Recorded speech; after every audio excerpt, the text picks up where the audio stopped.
Yo, what's up, legends? It's your boy Chronos back with another epic what if scenario. Today, we're diving into What If Deku Had Cell's Abilities, Part 1. So buckle up for an exciting ride.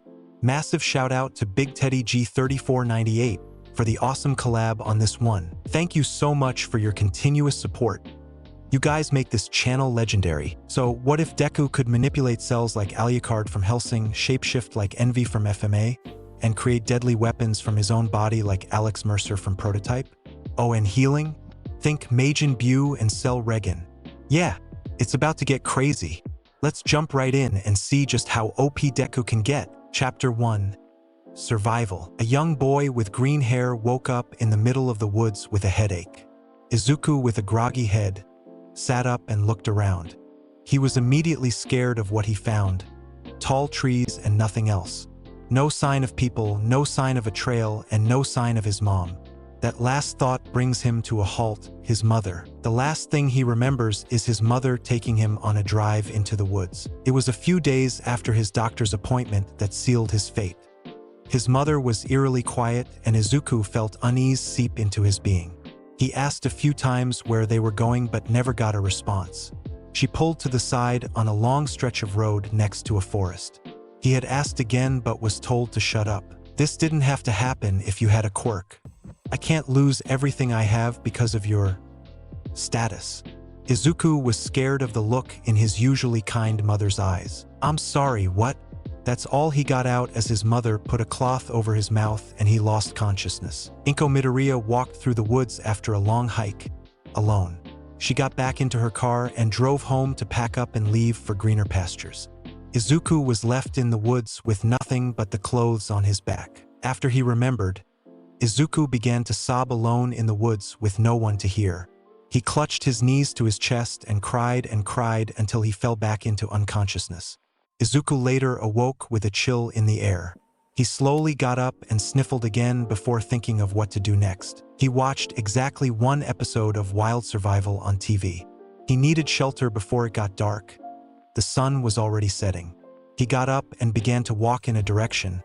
They all looked the same to him. The area he walked was densely wooded with brush everywhere.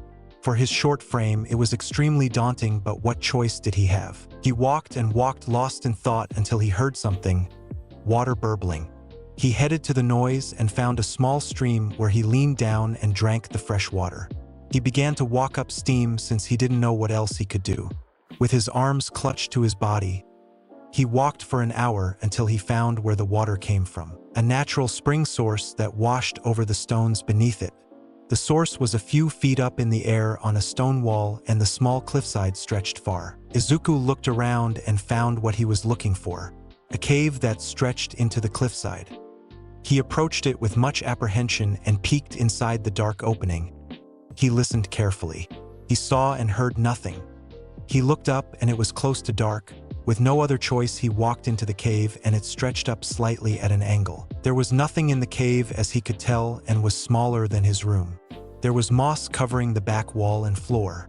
Izuku made his way over and sat down in the dark. He had acknowledged that his mother left him in the woods to die because he is quirkless. More tears leaked out and he wiped them away as he tried to think something useful. Unless someone saw his mother do this to him, no one would know. Heroes wouldn't know where to search. Kaken might ask where he was, but if his mother said we moved, why wouldn't they believe her? There were no trails as he walked in the forest, no sign of human life. He was truly alone with no one coming for him. He was scared, and so came the tears again. Izuku woke up the next day with tear stains on his cheeks and in the dark.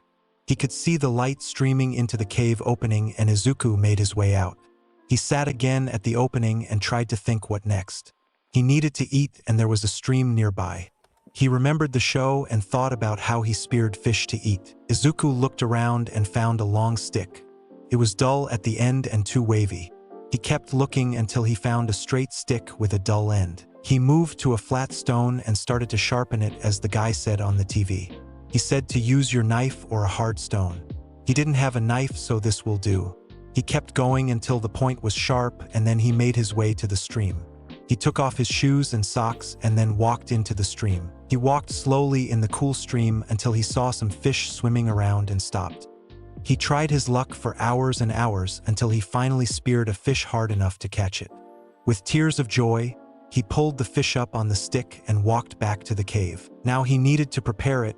He vaguely remembered that they took its guts out. Still no knife and a rumbling stomach, he looked around for something. A pointy stone caught his eye and he picked it up. He sat down and looked at the dead fish and then the stone. He reminded himself that he still needs to cook it, and tears of frustration leaked out of his eyes. He was angry at his mother for leaving him, at the doctor saying he was quirkless, and at himself for being quirkless. His stomach reminded him that he couldn't waste time, and he swiped tears away to focus on the fish. With a mess, he pulled out the stuff in its belly and threw it away. He cleaned it as much as he could in the river and used the sharp stone to scrape the scales as much as he could. Then he moved to the cave opening and set the fish on the spear. He set it against the cave wall and began on the fire. The area was dry and he found enough stuff to make a fire.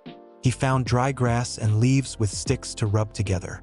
He knows if stuff rubs together fast enough, it gets hot and then the fire starts. So he sat with a bunch of sticks, bark, and dry leaves to burn. He moved the sticks around until he found a way to spin the tip of the stick on the bark and began to do his best. Hours passed as he got close to starting a fire with small streams of smoke coming out, but his young body couldn't manage. Tired and hungry, he looked to the sky and it was beginning to darken again. He looked at the fish still on the stick and grabbed it. He looked at it and his stomach rumbled again. With tears, he bit into the raw fish and chewed. He didn't stop to think of the taste or the possible consequences of eating raw food. He was too hungry and didn't care as he devoured the fish. 15 minutes later, he was washing his mouth with water and his hands. He felt satisfied at the quenched hunger. With that, he made his way to the cave moss and lay down for the night. 2 years passed as Izuku struggled to survive. He figured out how to make a fire and finally could eat cooked fish. He hadn't gotten sick from the times he ate it raw, and he was grateful the river was clean. The fire took his shoelaces and 2 sticks to spin fast enough to gain the heat to start an ember. With excitement, he gently set some dry leaves and blew on them until flames sprung up. He set sticks and then he had a fire. He danced around it with joy and he looked at his fire started with pride. During the 2 years, he looked around his cave to find different foods to eat and found many things. The only problem was trying to figure out what was edible. He spotted a squirrel eating a berry from a bush, and that gave him the idea of following their lead. Any roots he found, he set out for animals to eat. If they didn't, he didn't. If they ate it all, he ate it. He was a genius, he complimented himself. He thought of hunting animals for some meat, but he didn't have any idea how to catch one.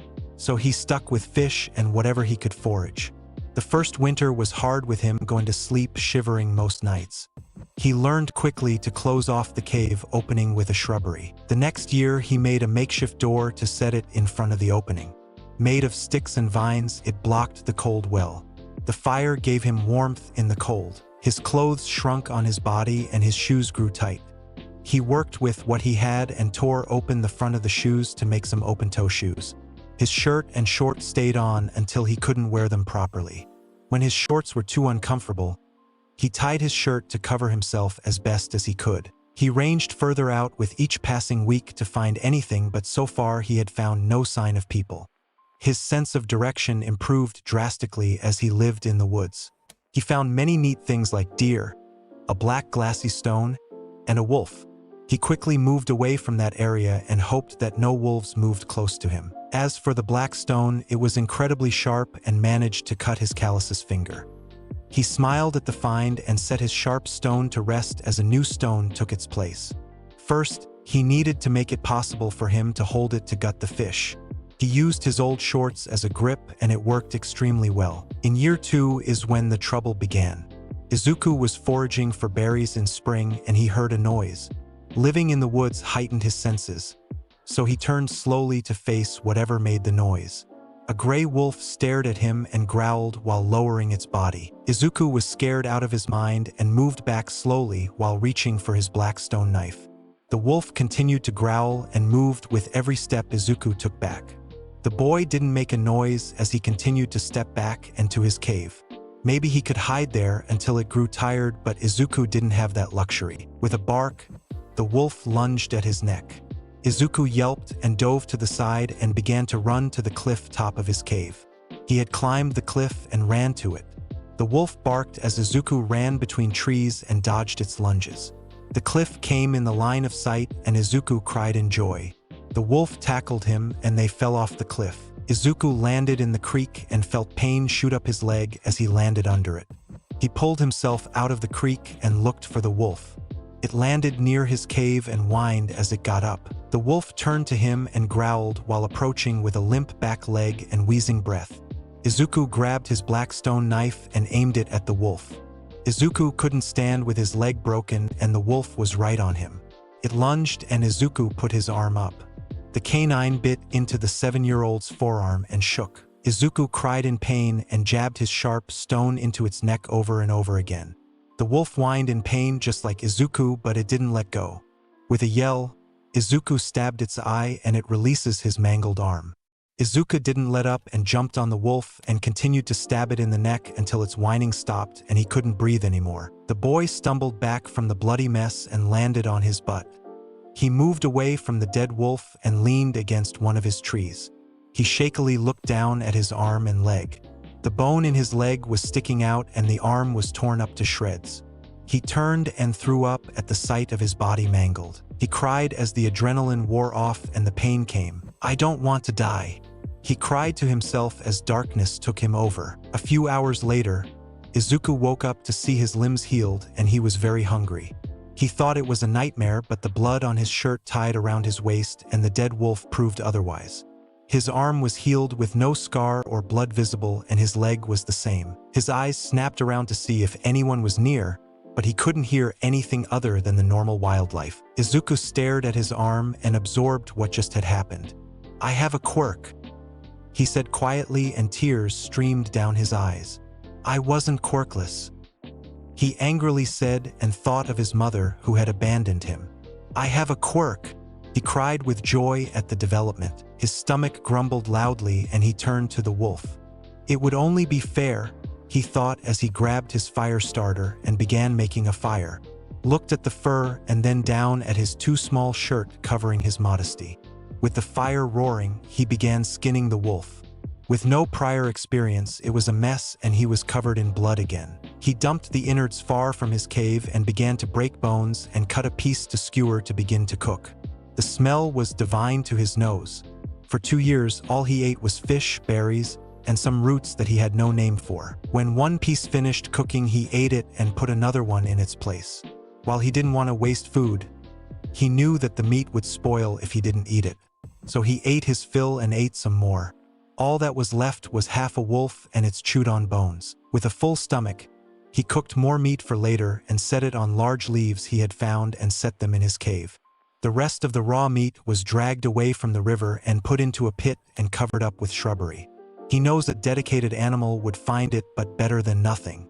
He set the wolf's skin up to dry and hopes it worked out. With the setting sun, he went into his moss bed and lay down to sleep with a full belly for the first time in 2 years. He woke the next morning and stretched. He ate what he had cooked and began to cook the rest of the raw meat.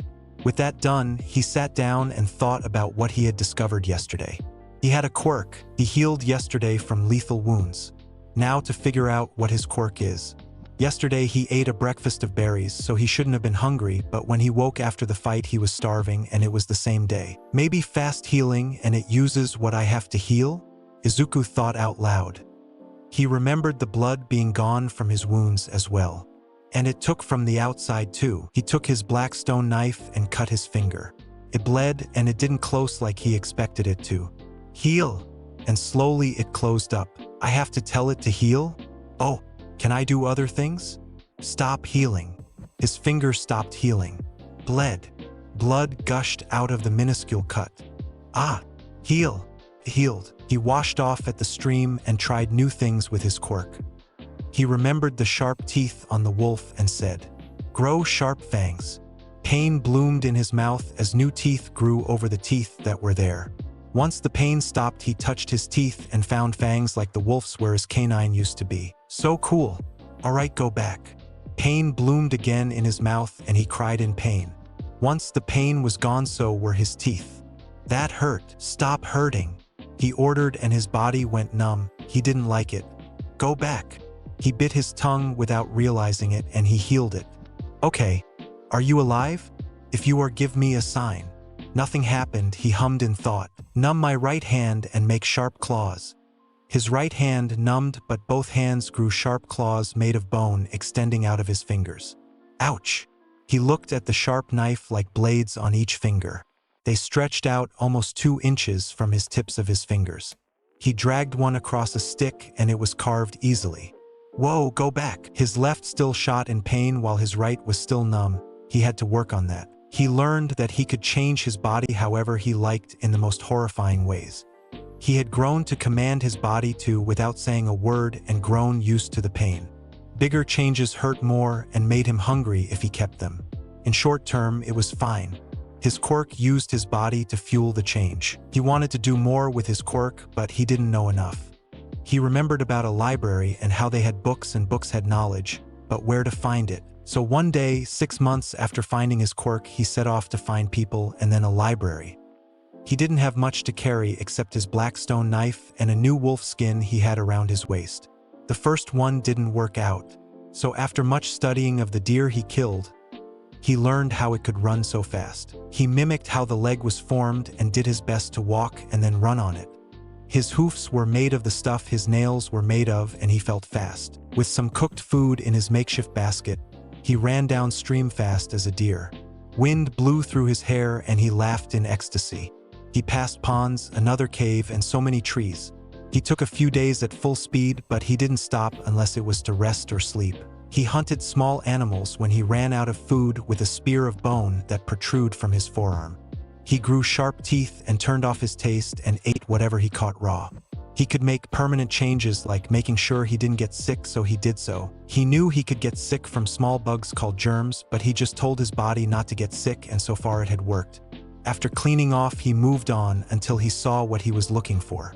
Lights in the distance. He ran faster and in the dark he found building made by man. He stood huffing in breath next to a tree as he saw a city street with building next to them. He listened to the noise and backed away from it all. The smell was different and it was so loud in comparison to the deep woods. He was scared of leaving the woods and that made Izuku laugh just a bit. He didn't know where to go or if there was a library anywhere near here. He looked down at his wolf pelt covering his waist and dirty arms and legs. He would need to clean up and get clothes. He looked around at the near homes and saw some clothes set out on to dry. Just a few clothes would be okay, right? So he sprinted over the fence and snatched what looked like a shirt and shorts and then sprinted back.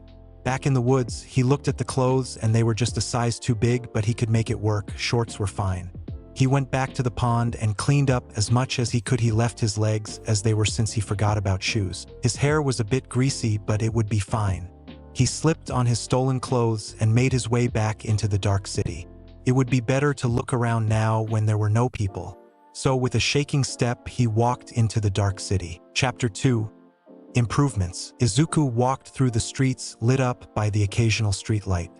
His hoofs were loud in the empty streets and he changed them into wolf legs with the pads instead. He looked at the building as he passed down the street in the middle of the night.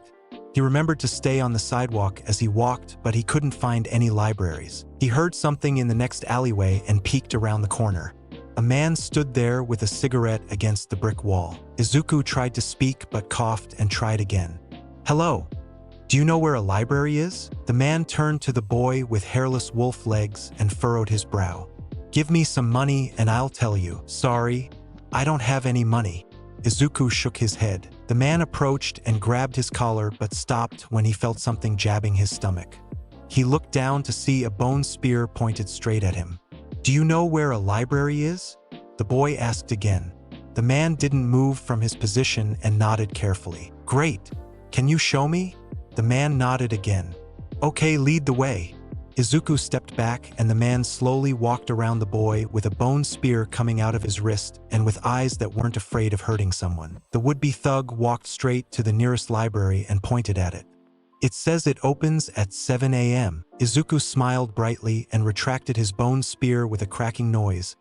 The opening from the spear closed right after. Thanks a lot. Bye-bye now. He turned to the woods and walked straight into them and disappeared. The man nodded his head and began to walk home without even trying to rationalize what just had happened. Izuku found what he was looking for and made his way back into the woods. He followed his sense of direction and found the stream and followed it until he found the pond and then the cave nearby. It was a nest for some badgers, but Izuku killed them and saved them for breakfast. He took off his clothes and set them to the side so they didn't get dirty.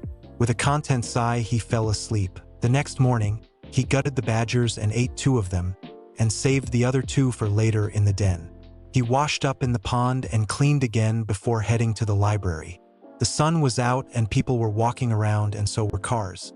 Izuku felt overwhelmed by everything but did his best to push on. He got a few curious looks but nothing major as he walked to the library and stepped into it. He looked around and took the smell.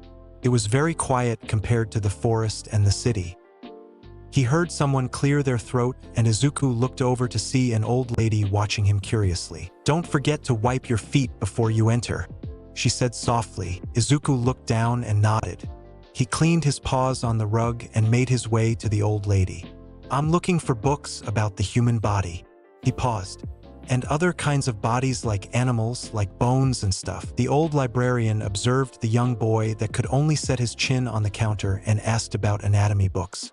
His hair was wild and his eyes were little better. "All right, follow me." She guided him to a section for high school and moved past it to stuff his age. "Here we are." Izuku looked at the books and grabbed a few that he could barely read. "Thanks." He sat at one of the tables and opened the first book and barely could read what the more advanced book had written. He flipped through the book until he found a page on the anatomy of the human body. He turned to the male body and tried to understand what he was reading. He was sounding a word but couldn't. "That says pancreas." Izuku had heard the old lady was nearby, so wasn't startled when she spoke. He repeated how she had said it. She sat next to him and watched him for another moment before speaking. "When is the last time you went to school?" she asked softly. Izuku stopped and thought about the question and answer. "I think 2 years ago, a bit more," he said and turned back to the book. "Why is that?" she pushed. "Why are you asking?" He turned back to the old lady and stared back. "Because you should be able to read this without much issue, but you don't look malnourished. So you have been fed well, but why don't you go to school?" She stated what she has seen of the boy. "I've just got back, so I'm behind in school." He shrugged, not seeing the issue. "Do you wish to learn?" she asked softly. "Yes." His eyes shone with the goal he was searching for. Learn how to read better, then learn how to make his quirk work better, and then... That's for later. Keep your voice down while in the library. Come on. I'll show you what you need to do to catch up. Even when she lectured him, she was soft-spoken. Izuku followed her and she put him in front of a computer and brought up multiple tests for him to make. He scrunched up his nose, but he did what she requested and began to answer question after question. She checked up on him every once in a while, but he was fine on his own. Once done, he moved over to where she was reading a book and told her he was done. She printed off the results and read where he was academically. She then moved through the library and grabbed books from a few sections and handed them to Izuku. "Read these, and once you have understood them, come find me." She smiled softly at the strange boy. He worked for a few hours until his stomach rumbled. He got up and handed the books back to the old lady. "I'm not done yet. I'm going to eat and be back." With that, he ran out the door and to his den where the badgers waited. "What an odd boy," the librarian said to herself. There was something not right with him. Izuku returned with a full belly to the library and took the books from the old lady and kept reading where he left off. Some people came in and left quietly. Izuku kept track of them all. The day passed like that until the old lady knocked on his table to get his attention. "It's time to close up for the night. I'll be open tomorrow at the same time and I'll hold onto the books if you like. Or you can check them out and continue reading." Izuku was tempted, but he had no source of light to read in his den. "Okay, I'll be back tomorrow to keep reading." He set the books on the counter like before lunch and left with a wave. Izuku jogged back to the woods in search of dinner. He knew he smelled some other animals nearby and would have to hunt quickly before the light vanished. He took off his clothes and switched to his wolf pelt so they wouldn't get dirty. With that, he grew his claws and prowled the woods until he found what he was looking for. A deer grazed lazily in his line of sight, and Izuku slowed down to catch it. He jumped onto a tree and climbed it before jumping onto another tree until he was right above his target. He leapt towards the deer and killed it quickly before it made a noise, its head hanging by a thread as it fell under Izuku's weight. He grabbed it and began to skin and gut it immediately, away from his den. Once done, he began to make his way back to his den to cook up the meat. While he could eat it raw and it wouldn't be an issue, he liked to taste cooked meat every once in a while.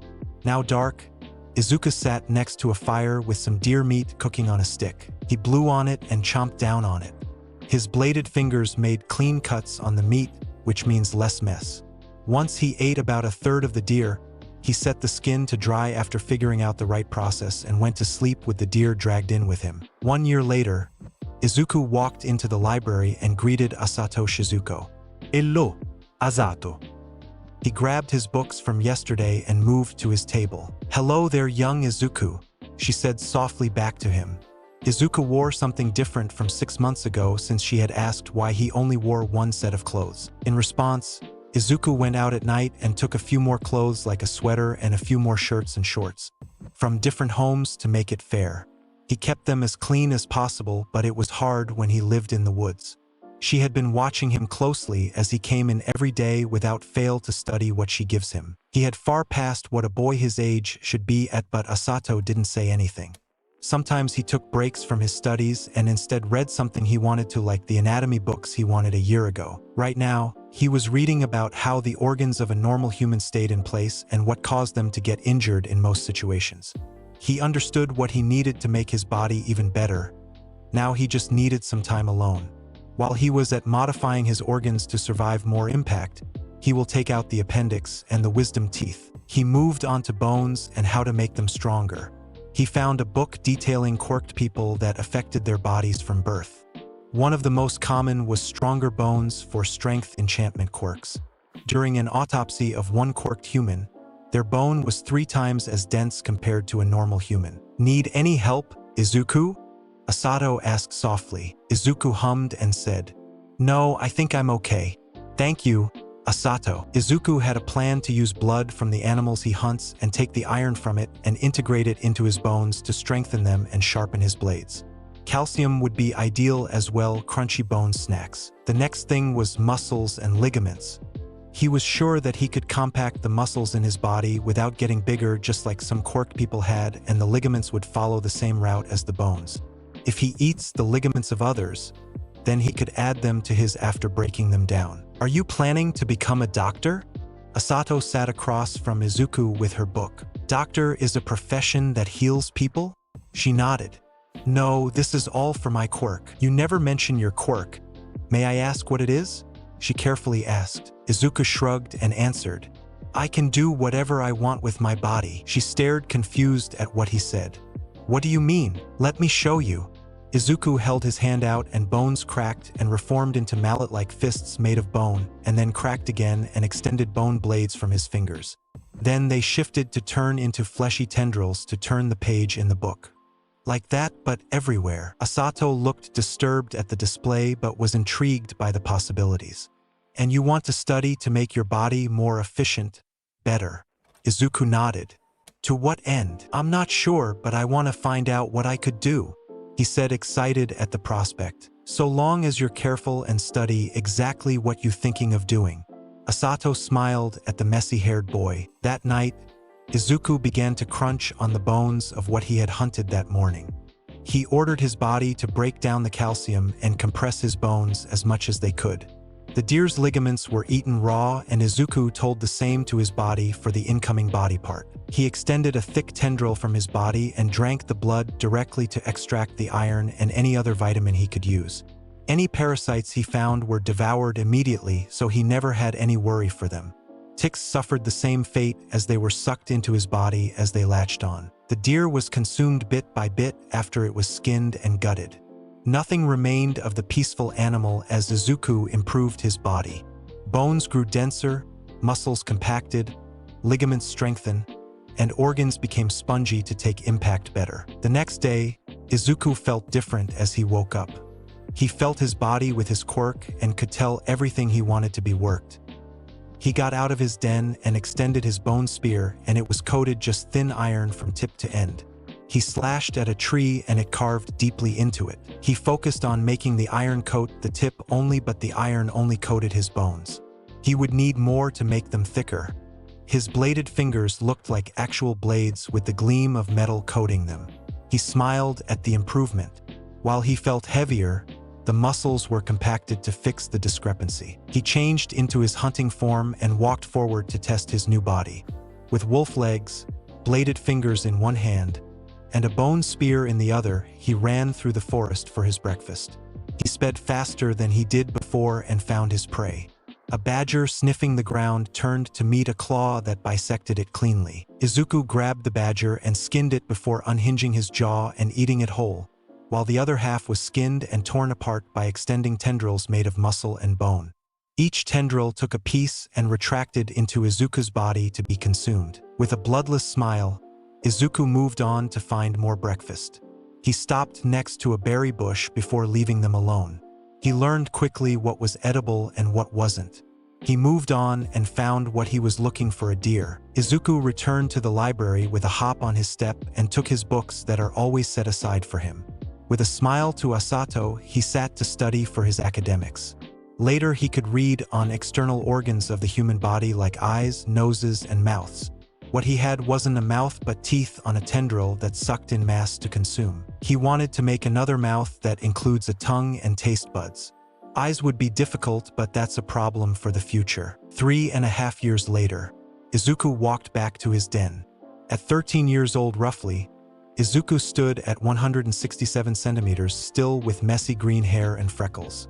He is lean, but the muscles were compacted enough to feel like steel when flexed, and his bones were the equivalent of steel. He had come a long way from the scared boy left alone in the forest 9 years ago. He finished what was recommended for him, and he had moved into animal anatomy and the anatomy of the human brain. With his brain, he only wanted one thing tweaked: a program set if he would get critically injured to heal by sacrificing his limbs first, then his body. A safety measure in case he would lose consciousness and be too hurt to heal. As for animal anatomy, he mimicked many animals and insects to improve his transformations. Insects had many options for armor and also weapons. He even tried wings, but he was too heavy for them to work. One animal that he grew fascinated by was a mantis shrimp. Both its eyes and way of attack were incredible to Izuku. He had learned how to grow mantis shrimp eyes, and he loved to see the detail of the world around him. It took a long time to adjust to having another set of eyes, but now he has the extra pair right above his normal ones. As for the arms of the creature, he could crack a tree in half with a single strike and cause the impact point of smoke. He had experimented with many types of animal anatomy, but his favorite is definitely the mantis and mantis shrimp. Alongside good old claws and bone spear, his legs kept with the wolf for day-to-day and pronghorn legs for speed. They were faster. He had plans for his legs in case of heavy combat, but his wolf legs should be good considering that the bones are steel-lined. Eating charcoal for the carbon wasn't a fun process. Izuku changed into his hunting furs and breathed in the woods through a nose enchanted by multiple animals. His legs changed into more aggressive wolf legs with muscle exposed and steel claws for gripping. His arms extended halfway down his thighs and the muscles were exposed as the legs did, with bone claws extending. His spine grew slightly more flexible like a feline. Finally, his face became monstrous. The mantis shrimp's eyes grew under his normal eyes and his lips pulled back to show interlocked teeth. Organic armor covered his nose, ridged spine, and the most delicate organs. He learned his mistake, and once was enough. With a sigh of relief, he dug out the earth as his legs kicked under him and gained speed. He ran with the breeze through his hair, and he sprinted through the woods and then leapt onto a tree and climbed it like with ease. His claws gouged into the tree trunk and his compressive muscles propelled the heavy boy up. He reached the top and leaned over with tendrils extending out of his back and wrapping around the treetop. He stood there and breathed every smell nearby. A new one caught his attention and he pivoted to its direction. The smell of a human boy his age approximately, and he smelled fear and desperation. More smells accosted his nose, and it was more boys the same age but filled with malice and joy. Izuku growled and leapt off the treetop and landed with a loud boom. He sprinted full tilt at the smell of the scared boy and climbed a tree and jumped to another to see what was going on. He saw a purple-haired boy with something on his face running away from a group of 3 boys calling out behind the running boy. The purple-haired boy tripped and the others laughed at his misfortune. He could hear them calling the victim a villain and other names, but the hunter has seen enough. Shinso crawled away from his bullies as they approached him with mocking smiles just as they were in 10 steps of the crawling boy. He felt a loud thump land behind him. The bullies' faces went pale as sheets. The hunter stood behind the purple-haired boy as the others screamed and ran away from him. The boy on the ground turned around haltingly, and his eyes widened in horror at what he saw. Izuku crouched down and observed the thing on the boy's face. It was a muzzle with a lock on its side. His claw's hand outstretched and the boy flinched. Izuku ignored it and split his hand into tendrils with blades on their ends and sliced apart the leather straps.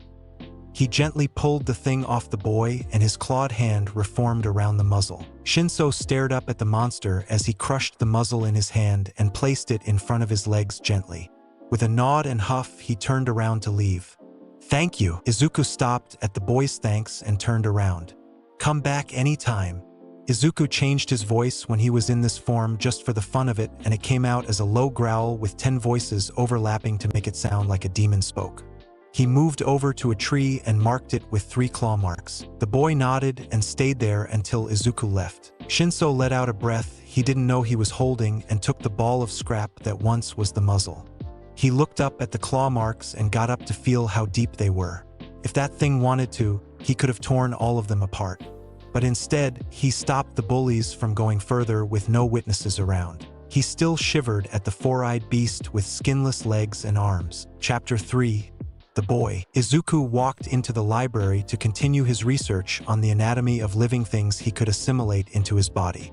He already modified the cavity around his brain to absorb and impact better. A net held Izuku's brain in place and prevents it from smashing against his cranium, which would cause brain injuries. His spinal cord was also strengthened and made more flexible. The big issue at the moment is his nervous system. While his body was as peak as it could get, his cabling needed something better.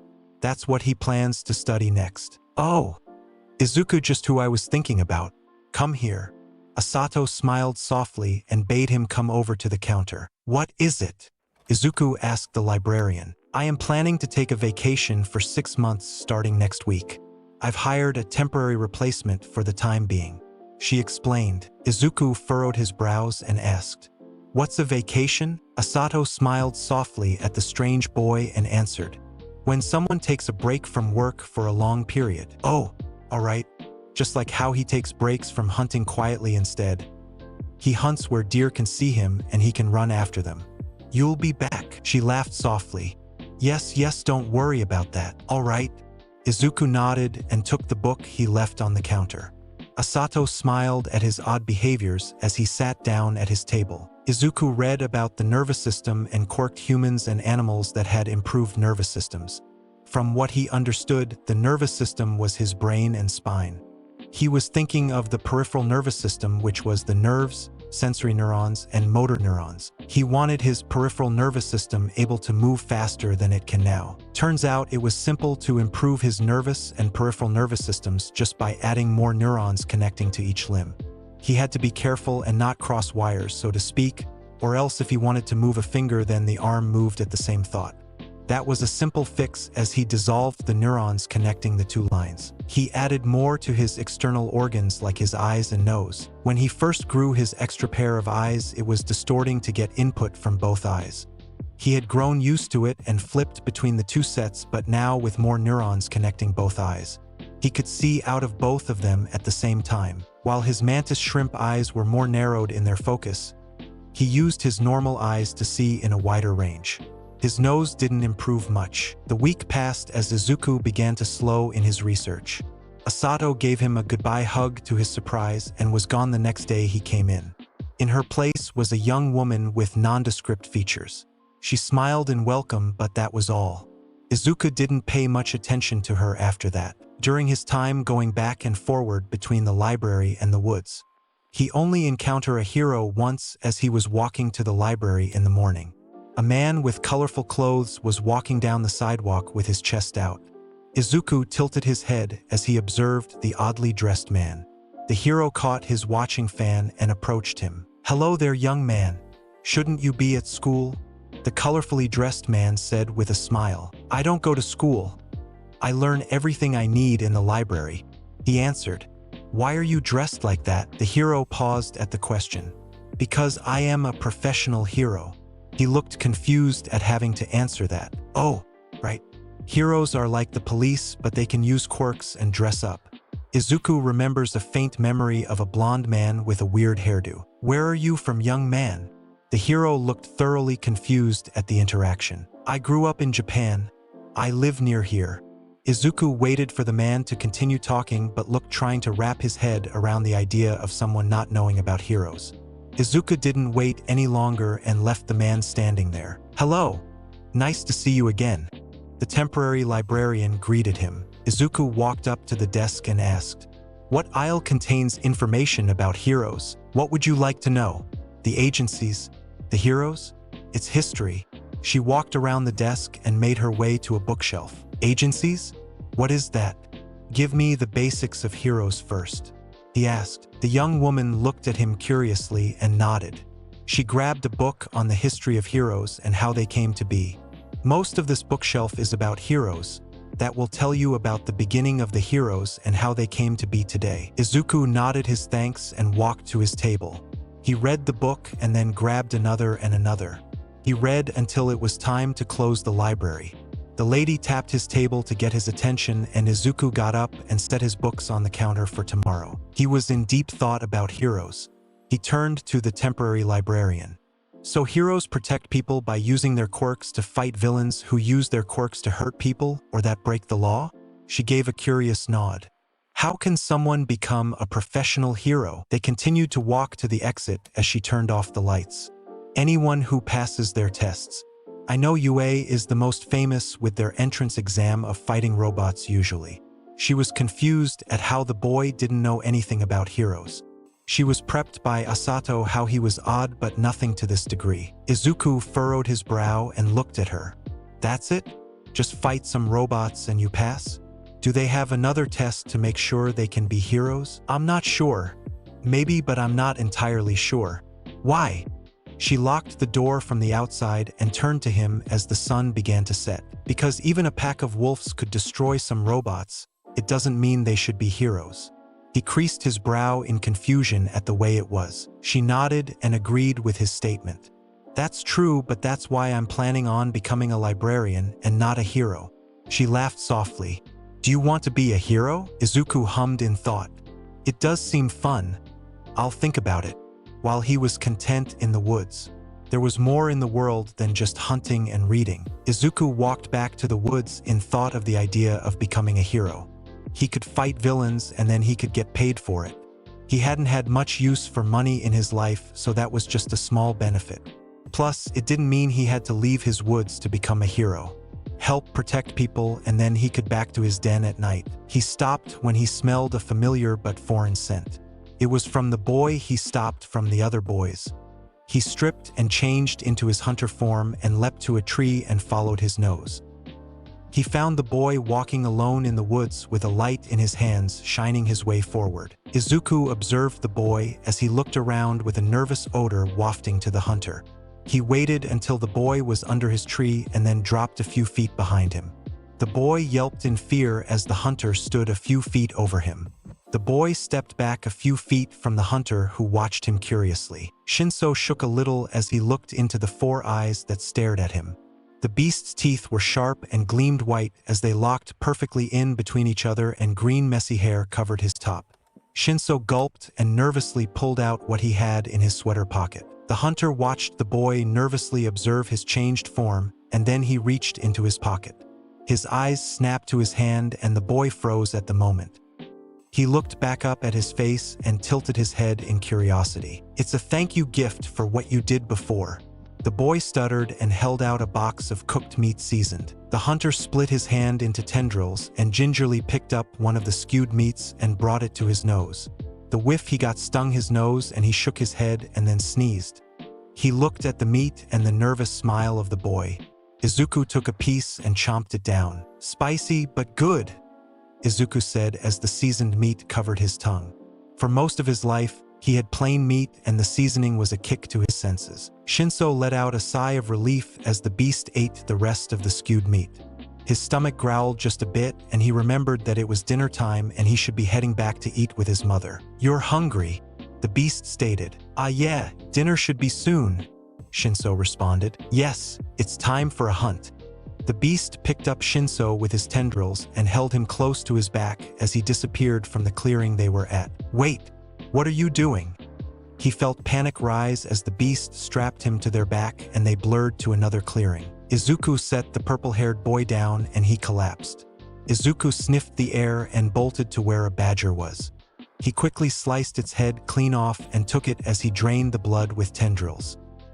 He skinned it and gutted it with practiced ease and arrived back at his den just as the boy was beginning to get back up. He set the body of the badger on a branch and grabbed his fire starter to start a fire to cook dinner on.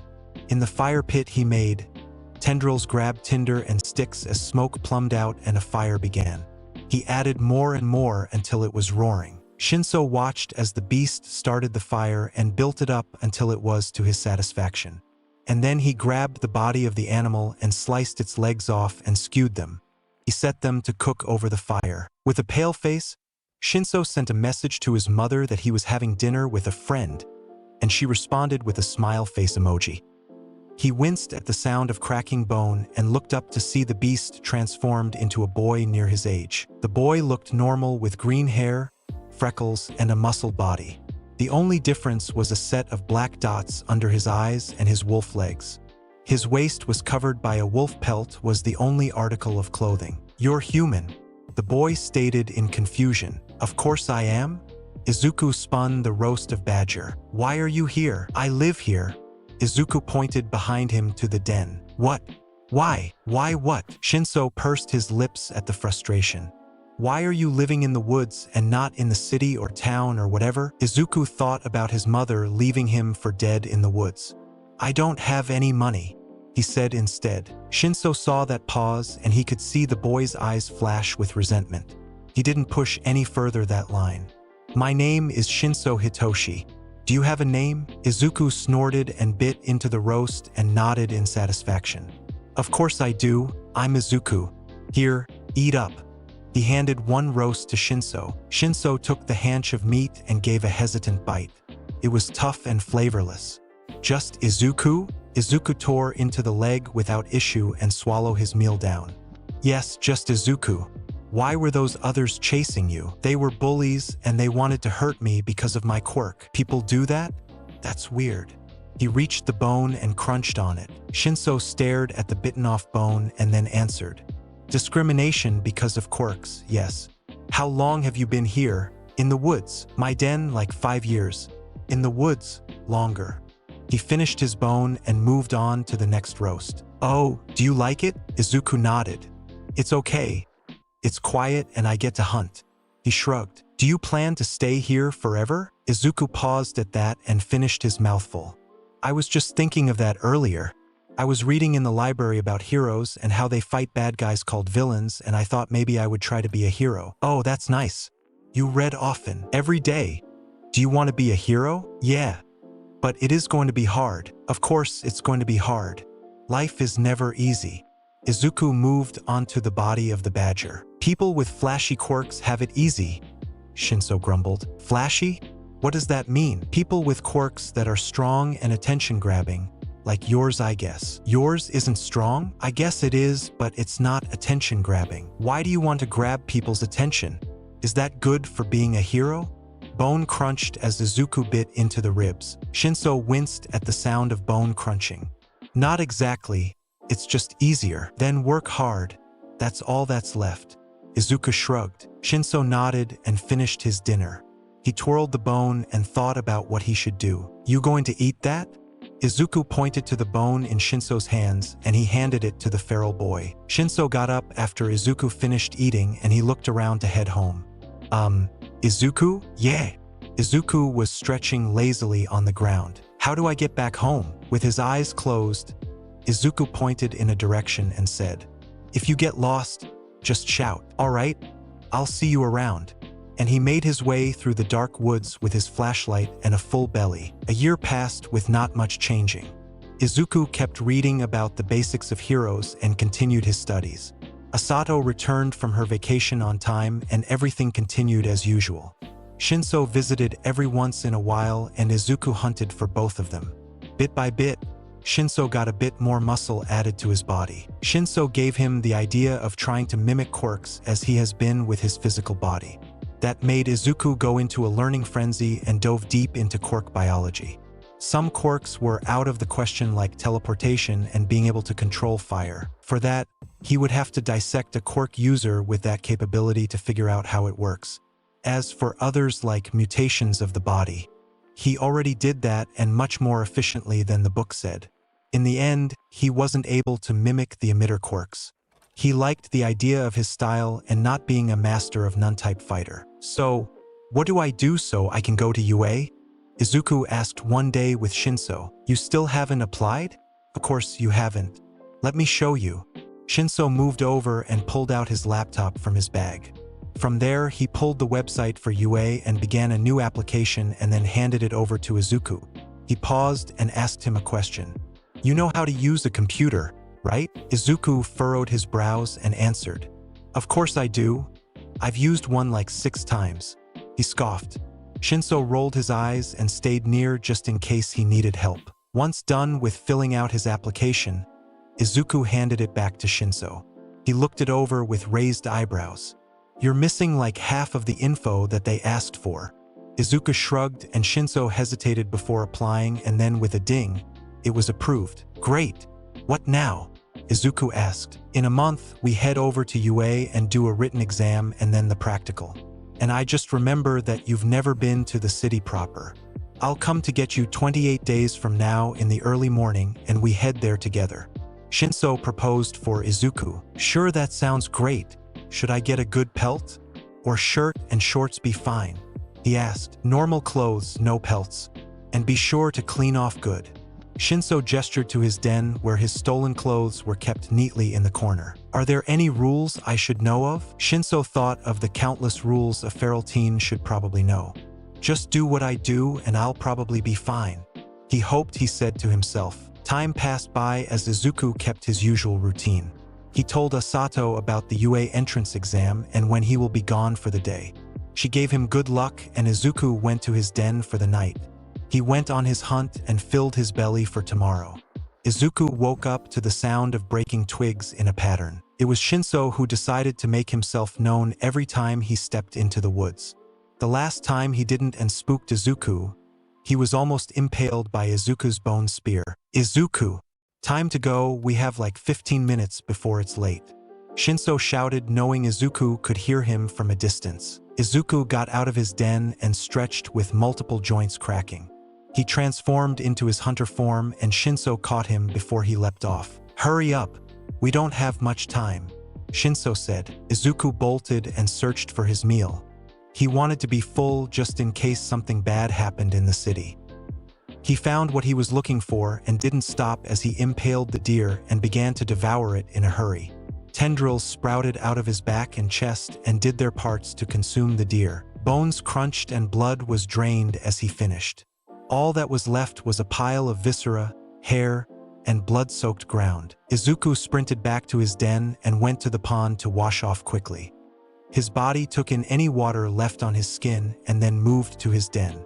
He set his prize with the others and changed into his nicest shorts and shirt. He just stole them last week. Shinso waited and Izuku emerged from the hole in the ground. He nodded at his appearance and stopped. Did you steal that? Yeah, just last week, Izuku said proudly. Don't steal things, and especially in the city. All right, let's go. Shinso rubbed his nose at the future headache coming. Izuku followed Shinso into the city and he was like a tourist on vacation with how much he looked around with awe in his eyes. Shinso had to drag him away multiple times to keep on schedule. He observed more people than he had ever seen before. While it was loud, he could mute his hearing some, and the same with his nose. They stepped onto a platform with many people waiting, and then the train arrived and Izuku watched every facet of what was going on. He stepped into the metal tube with many people and it began to move. He watched all the building flash by as Izuku looked out the window of the train. Shinso was kinda jealous of the feral boy to see everything in a new light. They got close to their stop and Yue was visible. Shinso tapped Izuku's dense arm and pointed at the building. The train stopped and many people got off. Izuku stuck close to Shinso and they walked to the gates of Yue. Many people with a myriad of quirks and appearances walked in the same direction and Izuku took it all in. "You ready?" Shinso asked. "For what?" Izuku asked confused. "Does the fight start immediately?" Izuku raised his hands to change but Shinso covered them. "No, just forget it and let's go." Shinso groaned. Chapter 4 Yue. Izuku walked with Shinso through the gates of Yue and followed the others into the doors leading to the main building. Izuku wasn't paying attention to where he was going and his foot caught a loose brick.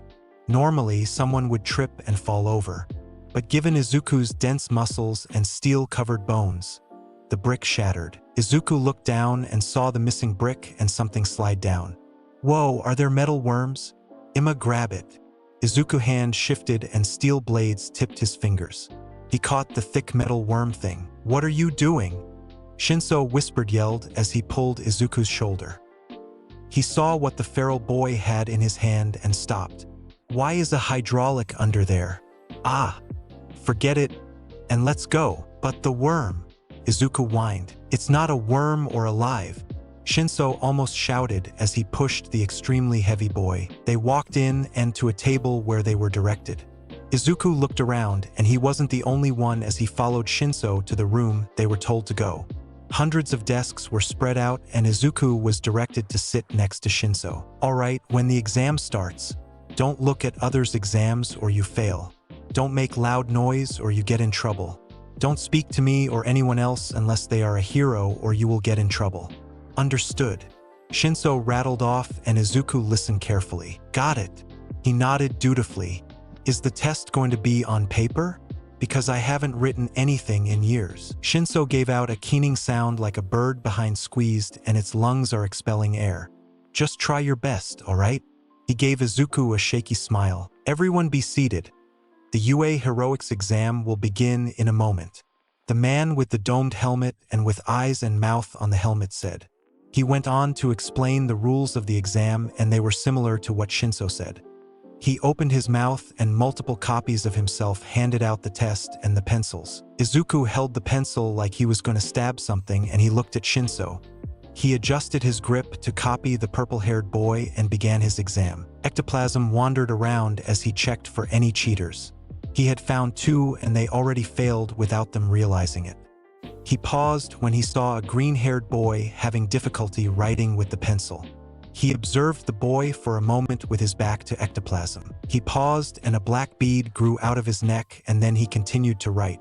Once Ectoplasm moved on, the bead was sucked back in and the boy continued his messy handwriting. Izuku was one of the last ones in the exam to leave.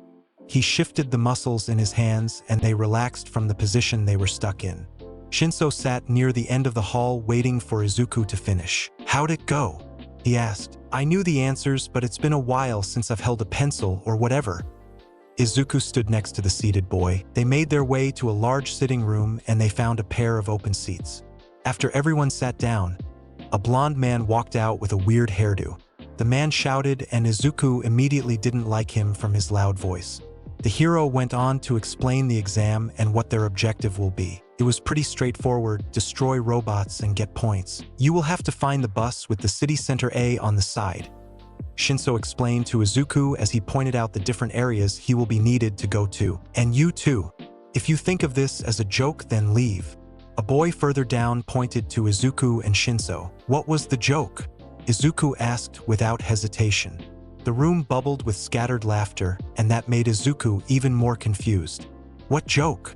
He turned to Shinso and he just patted his shoulder and the hero continued. They all split off to different areas, and Izuku wandered the long row of buses until he found the one with a large A on the side.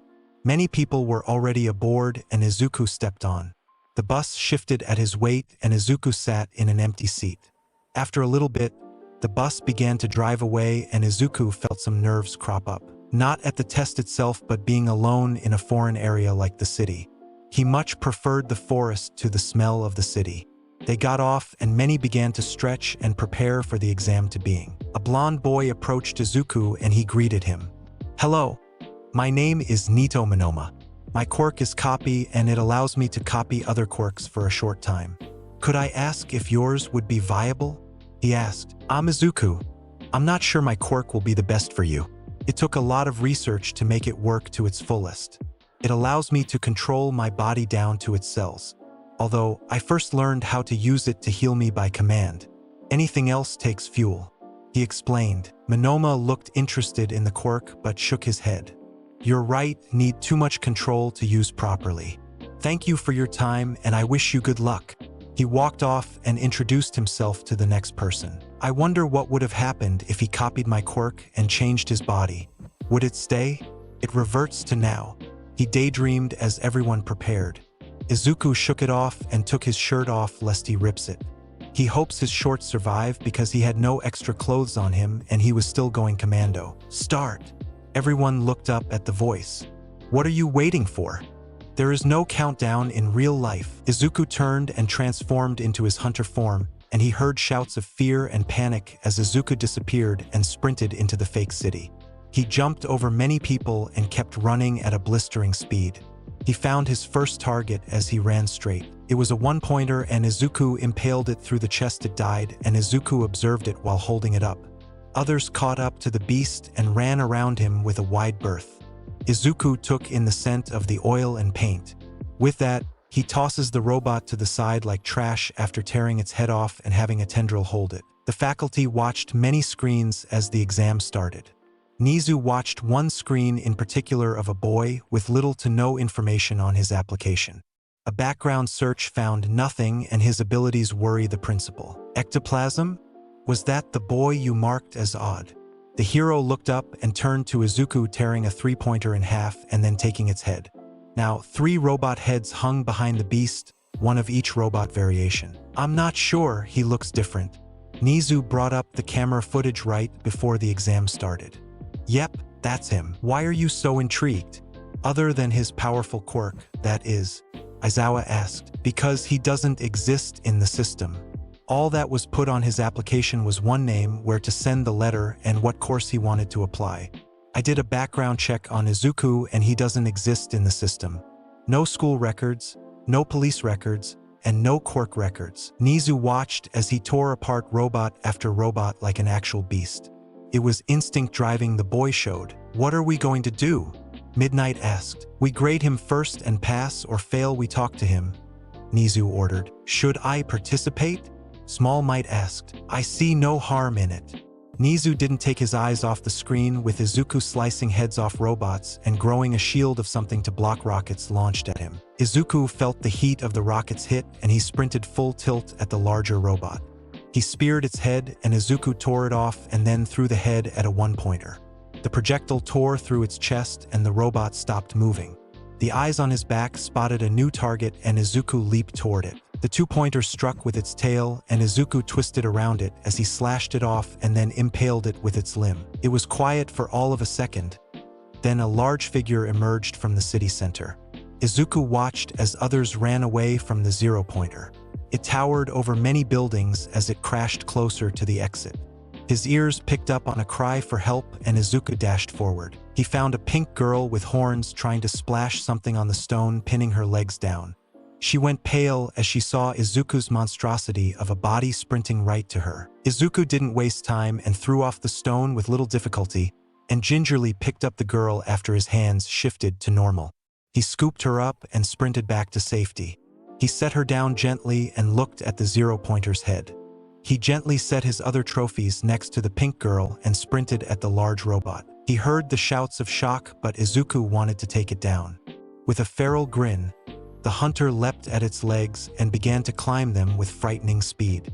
His claws gouged out hand holds with every leap until he reached its chest and began to burrow his way inside. He began to rip apart anything he saw. Cables were slashed, gears smashed, and the glowing panel was speared. The last one did it, and Izuku felt the robot stop and began to explode. He put up his shield of dense keratin. He felt pain in his side, and then he was launched out of the opening he created. Izuku landed hard on the concrete and scraped his back raw. He absorbed the shredded shield and turned it back into mass for his body. Then he shifted back to his usual self and sat up.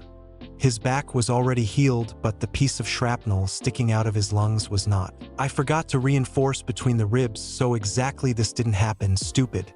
He grabbed the shrapnel and yanked it out.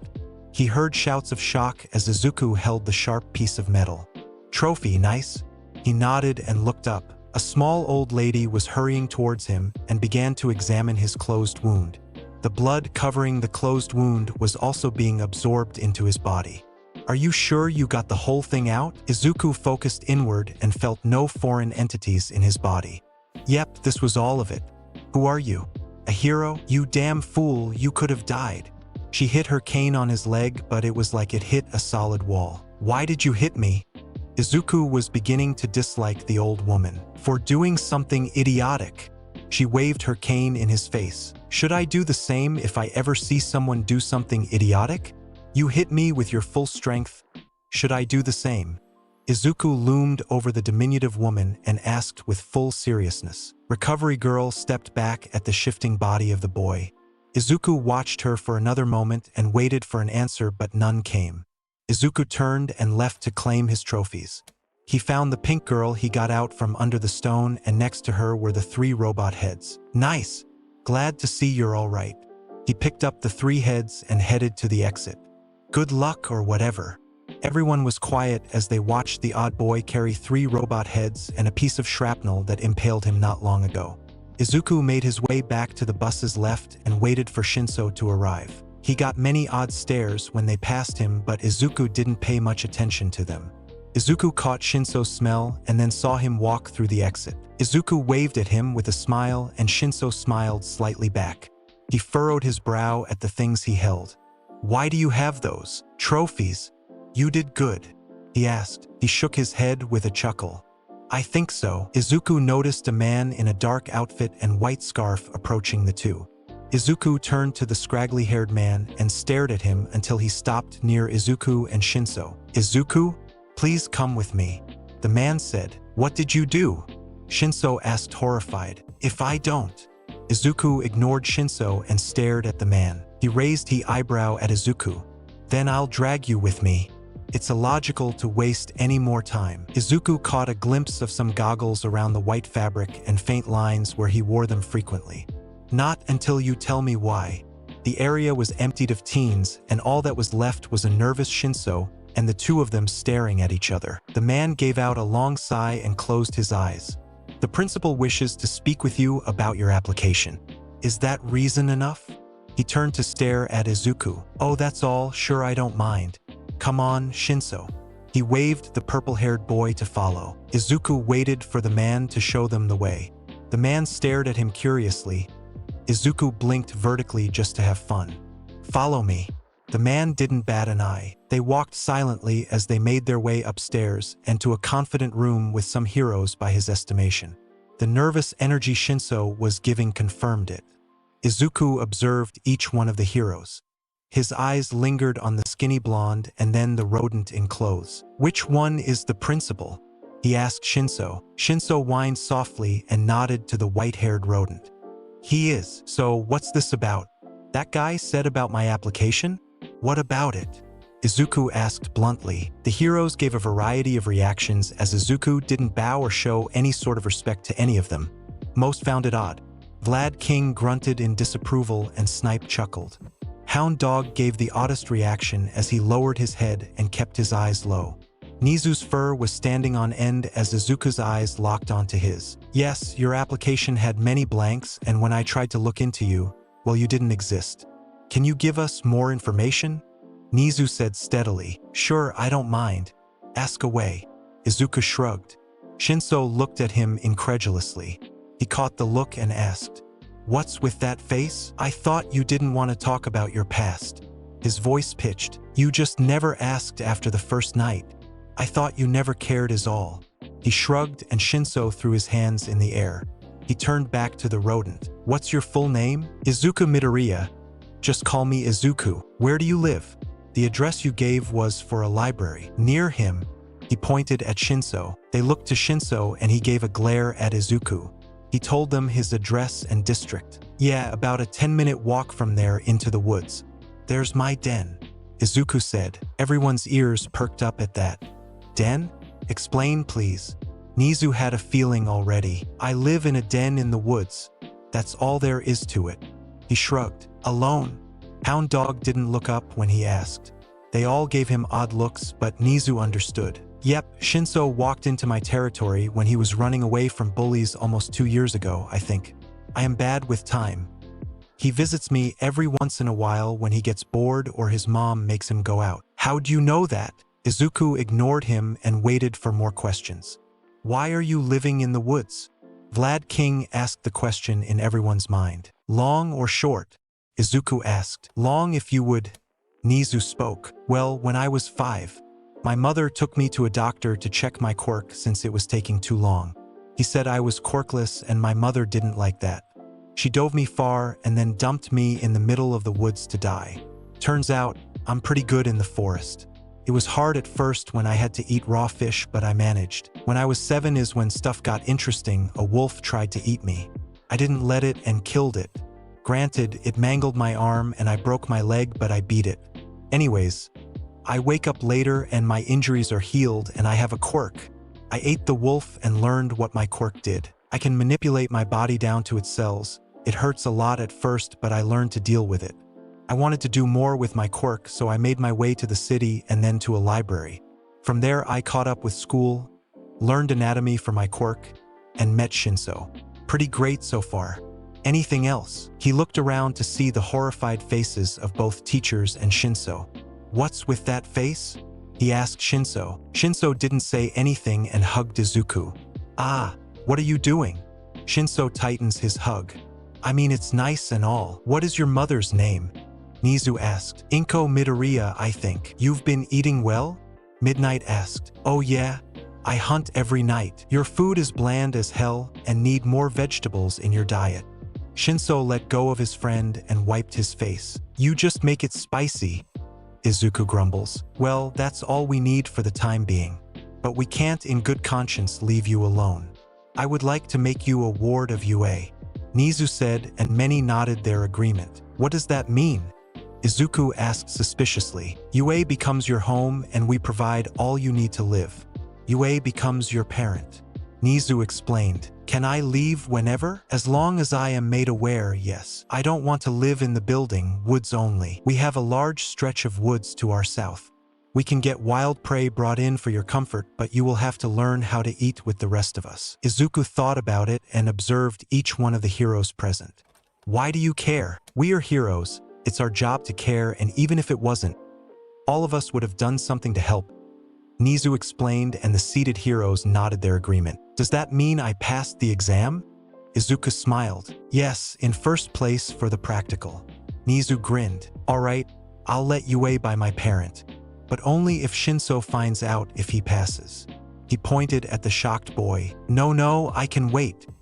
His mouth was covered by a tendril from Izuku's shoulder. He passed and will be placed in 1A with you, Nizu said, and the heroes laughed at the boy's antics. Why me? Aizawa groaned. Shinso was smiling to himself and Izuku clapped him on the back. Also, I need to get my things from my den. That can be arranged. Midnight and Aizawa go with him and help him. Nizu ordered the two. Aizawa grumbled and got up. Midnight smiled at the two boys and went to change. Aizawa walked them out and headed to the parking lot. Nizu and Hound Dog sagged as Izuku left the room. What was that, Ryo? You didn't even look up once. Vlad asked him. My animal instincts were telling me there was an apex predator present and I shouldn't look at him lest I offend them. I don't know how Nizu managed it. He explained with little growls. It wasn't easy, but I knew Izuku wasn't a bloodthirsty killer, even though he was reeking of blood. Nizu rubbed his snout. Chapter 5 Moving. Izuku and Shinso walked behind Aizawa. Is he a hero? He doesn't look like it. Izuku turned to Shinso. Shinso cringed at the loud voice. I think he's an underground hero. Those are heroes that work at night mainly and stay away from the limelight. You're correct, Aizawa said back. Oh, Shinso, that would be right up your alley with your quirk. Izuku continued to observe Aizawa. Kid, I can feel your eyes on me. Please stop looking at me like your next meal. Aizawa gave a minuscule shiver. Oh, sure, I'll stop. Izuku turned to Shinso. Did I ever do that to you? He waved his concerns away. Only at first. They walked into the sunlight and to a parking lot. Aizawa stopped and turned to Izuku. How much stuff do you have? Which car would be the best? He gestured to the cars parked. Izuku hummed and looked at the options.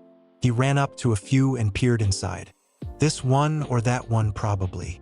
He pointed to a pickup truck or the SUV. I want to drive the truck. Midnight came out in civilian clothes and sporting a smile. Ooh, that's your normal clothes and your hero clothes are put away. Izuku turned to Aizawa. Midnight burst out laughing and Shinso didn't know what to do but stood there stock still. No kiddo, that's his hero clothes. Call me Namuri Kayama when you see me like this. Either name is fine. She grabbed keys from a box on the wall and turned to them. The four boarded the truck and when Izuku stepped in, the truck dipped significantly. They looked at him in surprise. Dense muscles and steel-covered bones. He said by explanation, the UA's staff didn't change their expressions. They drove and Shinso gave the address to his house. Izuku nervously tightened his hold on his trophies as they drove. Shinso noticed first and looked worriedly. You all right, Izuku? I don't think I like driving in cars like this, Izuku said. The rest thought of the last time he was a passenger in a car. So Izuku, what do you usually do during the day? She tried to change the subject and distract him. Nothing much, go to the library and read most of the day. When Asato closes, I head to my den and then hunt for dinner. The deer have been getting farther and farther away from my den. I think they finally figured out where I live, but it's a fun hunt to track them down. Shinso comes over sometimes and I hunt something for the both of us. What do you read at the library? Aizawa asked in curiosity. Human and animal anatomy, quirked human anatomy, quirked animal anatomy, and recently about heroes. One hero asked me why I wasn't in school and that got me thinking about heroes. You read all that for your quirk? Namuri asked. Yep. Needed to know how to improve my body for better hunting. I guess now for better being a hero. What all did you do? Aizawa asked skeptically. He was worried about what the feral boy did to his body. A lot. I started with my bone and muscles. Bones I strengthened with calcium, iron, and carbon. They are coated in steel. Muscles I compressed time and time again. Ligaments were strengthened, organs were made more spongy for impact, added more support for my brainstem, and added a net of sorts was to prevent brain injuries. Made my spine more flexible and added more neurons connecting throughout my body for better reaction time. Externally, added features of animals to my nose, eyes, and ears. I think that's all. Oh right, I have to add something between the ribs so this guy. He waved the blood-stained shrapnel. Can't get through there again. The truck was quiet as they took in what Izuku had done to his body. That's quite extensive. Did anyone help you with that? Namuri asked. Not much. Asato gave me the books I could find and I did the rest. Shinso gave me the idea of adding organs that some quirked people have, but I would need to see one up close. But I'm pretty happy with what I've got. Izuku shrugged, casually mentioning finding out how quirks work and adding them to himself. This Asato, she works at the library? Namuri changed the subject again. Yep, she owns it I think. She's nice and helpful. I see her almost every day. She doesn't know you live in the woods? Namuri asked. She never asked and I never said. I think she thinks I'm homeless. That's kinda wrong I guess. So it's alright if I tell Mom my friend is a feral boy in the woods? Shinso asked. I never told you to keep it a secret. Izuku enjoyed the feeling of Shinso calling him his friend. Well, that could have been nice to know. Shinso scoffed in annoyance. They soon arrived in front of the Shinso household. Everyone got out and Izuku sniffed the air to get his bearing. A woman with straight purple hair came out of the house they stopped at, and Shinso turned to smile nervously at her. "Hey, Mom," Shinso said. "Toshi, what's going on?" She raised an eyebrow at her son. "Not much. I passed the exam." He tried to distract her. She pulled him into a hug with a smile. "Congratulations. I'm so proud of you." She pulled back and held him at arm's length away. "Now, what's going on?" she said seriously. "Your son's friend was a feral boy living in the woods. He took the exam with Hitoshi and Yue took note of Izuku. We asked him a few questions and now Izuku is becoming a ward of Yue for his well-being." Aizawa explained in short. "What?" She was shocked at the revelation. "You guys go on and I'll explain it better." He glared at Aizawa, who was rubbing his arm from Namuri's punch. Izuku waved at Hitoshi's mom with a smile and walked between the neighboring house and theirs to the backyard. Namuri and Aizawa followed him and they walked to the forest. Shinso had made a bit of a trail already, but Izuku extended a tendril with a blade on the end and cut his way through to make it easier for the two adults. Aizawa was extremely aware of the danger the teen before himself posed. He felt it when the boy locked eyes with him for the first time, and he felt it more when the boy was surrounded by seasoned heroes. While Izuku was human, he was truly a beast.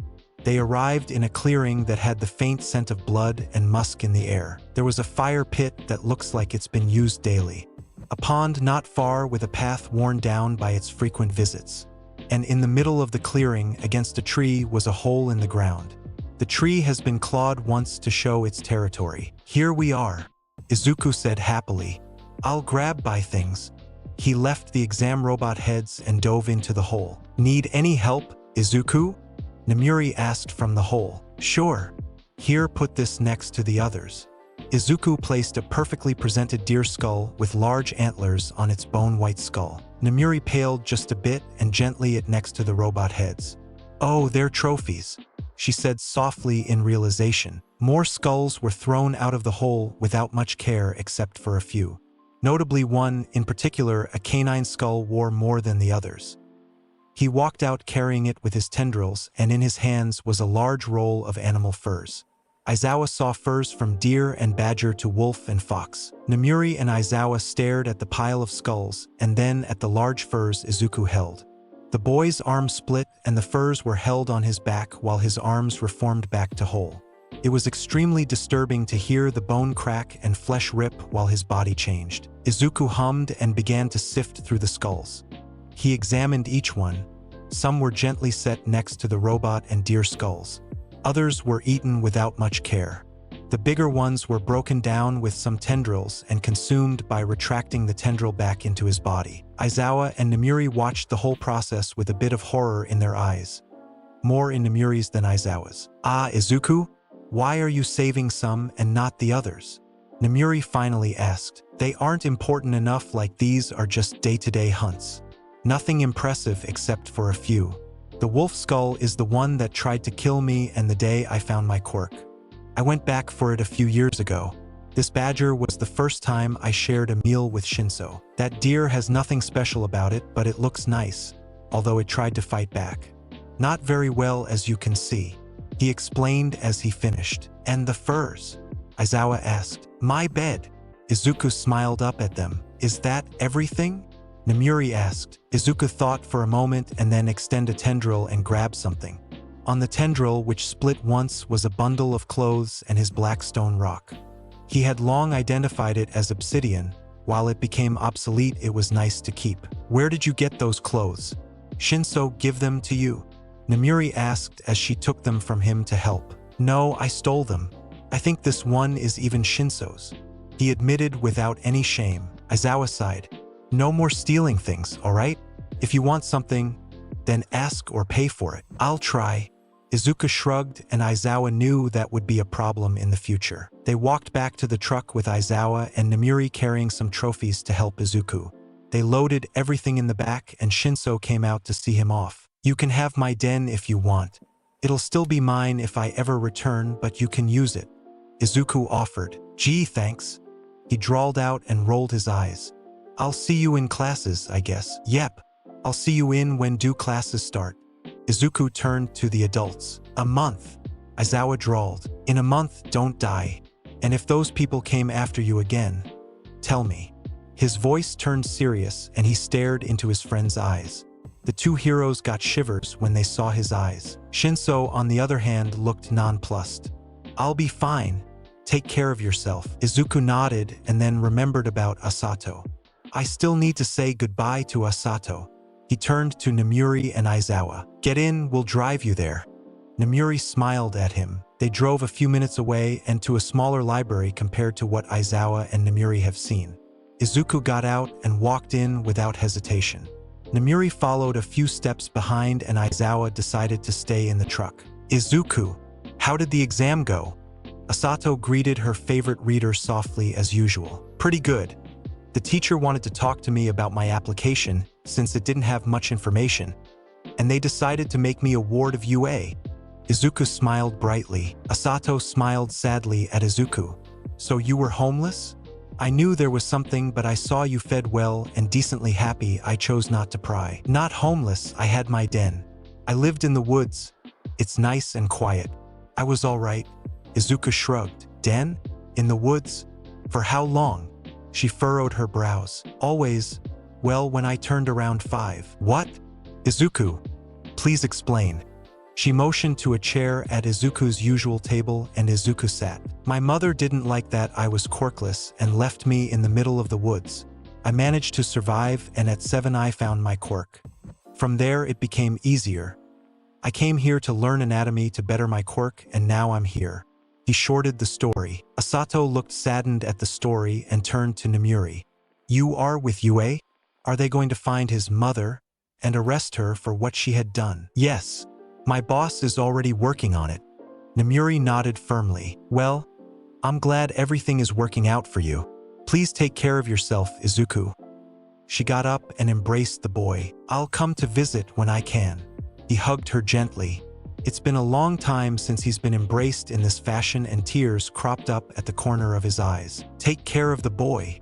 Asato looked to Namuri and wiped tears away. I'll do my best, Namuri said seriously. They boarded the truck and they drove off to UA as the sun set. They arrived at UA without much trouble and they walked Izuku and his things inside. Hound Dog greeted them. Hello, my name is Hound Dog or Ryo Inui.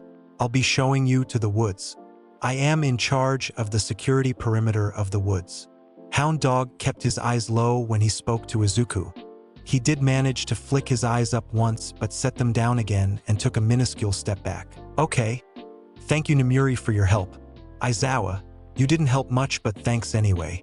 Namuri snorted and covered her mouth. Aizawa's eye twitched. Don't get lost. He kept his monotone voice. Izuku smiled brightly and waved at them goodbye. He followed Ryo to a back door and an open field stretched in front of them and then a tree line. They walked in silence as Izuku took in the new environment. His eyes flicked to the Dogman hybrid and he could see the hero's shoulder tense. You're afraid of me, why? Izuku could smell it. You are an apex predator to the highest degree. Even if you are a child, my instincts are telling me to run. Ryo answered with low growls. Oh, I didn't know. I never met someone with an animal quirk. Would it help if I said that I have no intention of hurting you? It does help, yes. His shoulder relaxed more, but he never raised his eyes to meet Izuku's. What do you have with you? Trophies. And my furs. Some clothes I stole and my obsidian knife. Izuku proffered the glass knife for Ryo to see. He took it gently and examined it in the fading light. I used it before I got my quirk. The wrapping is my shorts when I was 5. That helped me kill this guy or girl. I never checked. He held up the wolf skull with a cracked eye socket where the obsidian hit. Did you enjoy it? The woods?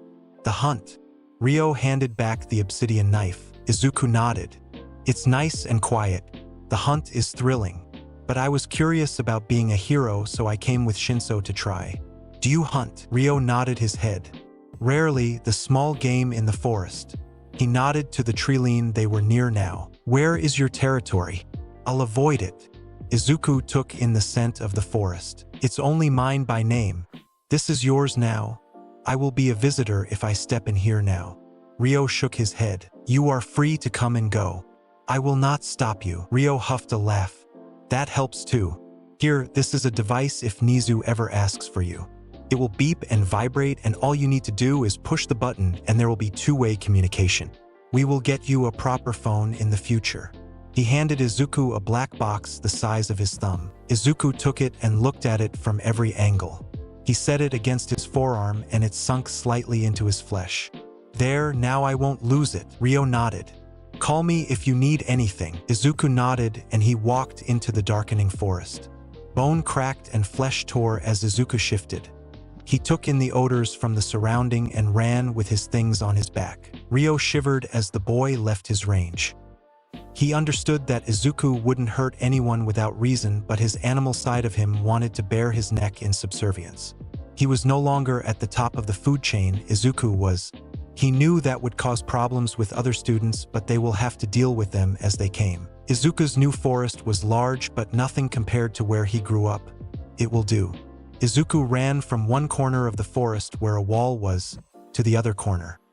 He grew a thick tail to balance his fast-paced run as Izuku took in every foot of the new terrain.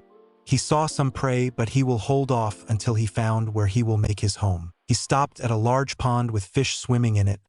It was deep and clear water. Izuku drank from it and decided near the pond will be good.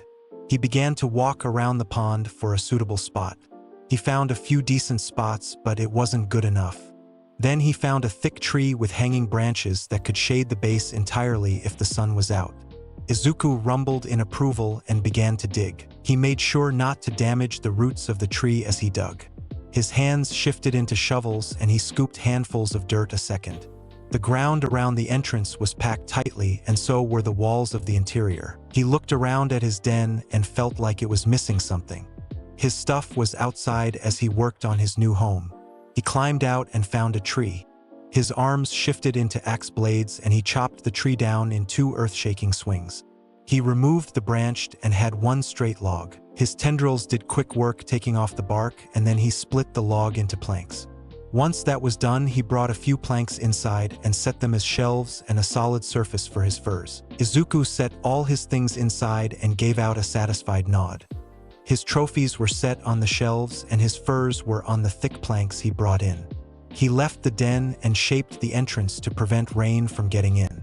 The spare planks he used to tie together and make a door that covered the entrance. He put his signature of 3 claw marks on the outside and then went out to hunt.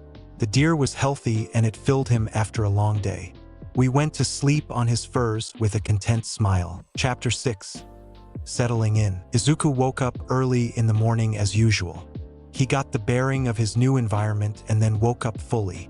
He went out and smelled the area. He was peckish. He found a few gophers and skewed them.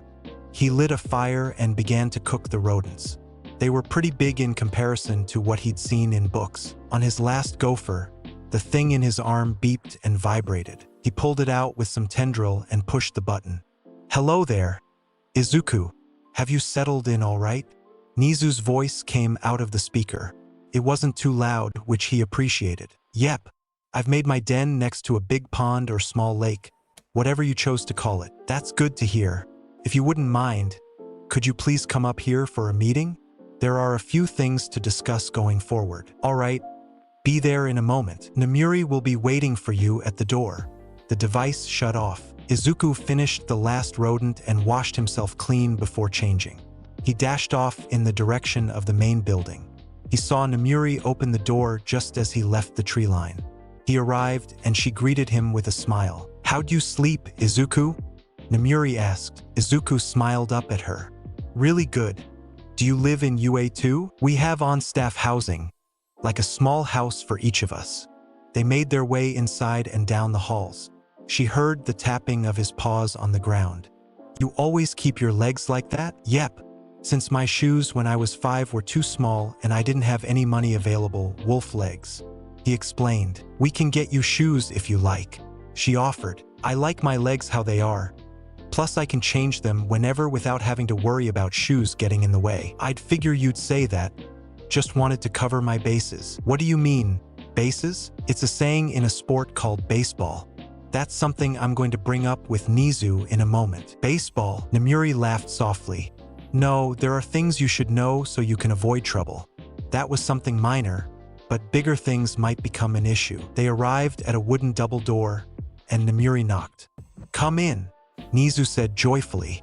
They did so, and Nizu was seated on a couch with a coffee table separating another couch. "Please sit." Namuri sat across from Nizu, and Izuku looked at the couch dubiously. "It might break." Izuku pointed at the seat. "I doubt it. If it does, then I will get a new one to be able to handle your weight."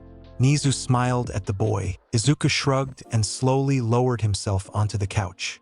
It groaned softly but held. "Soft.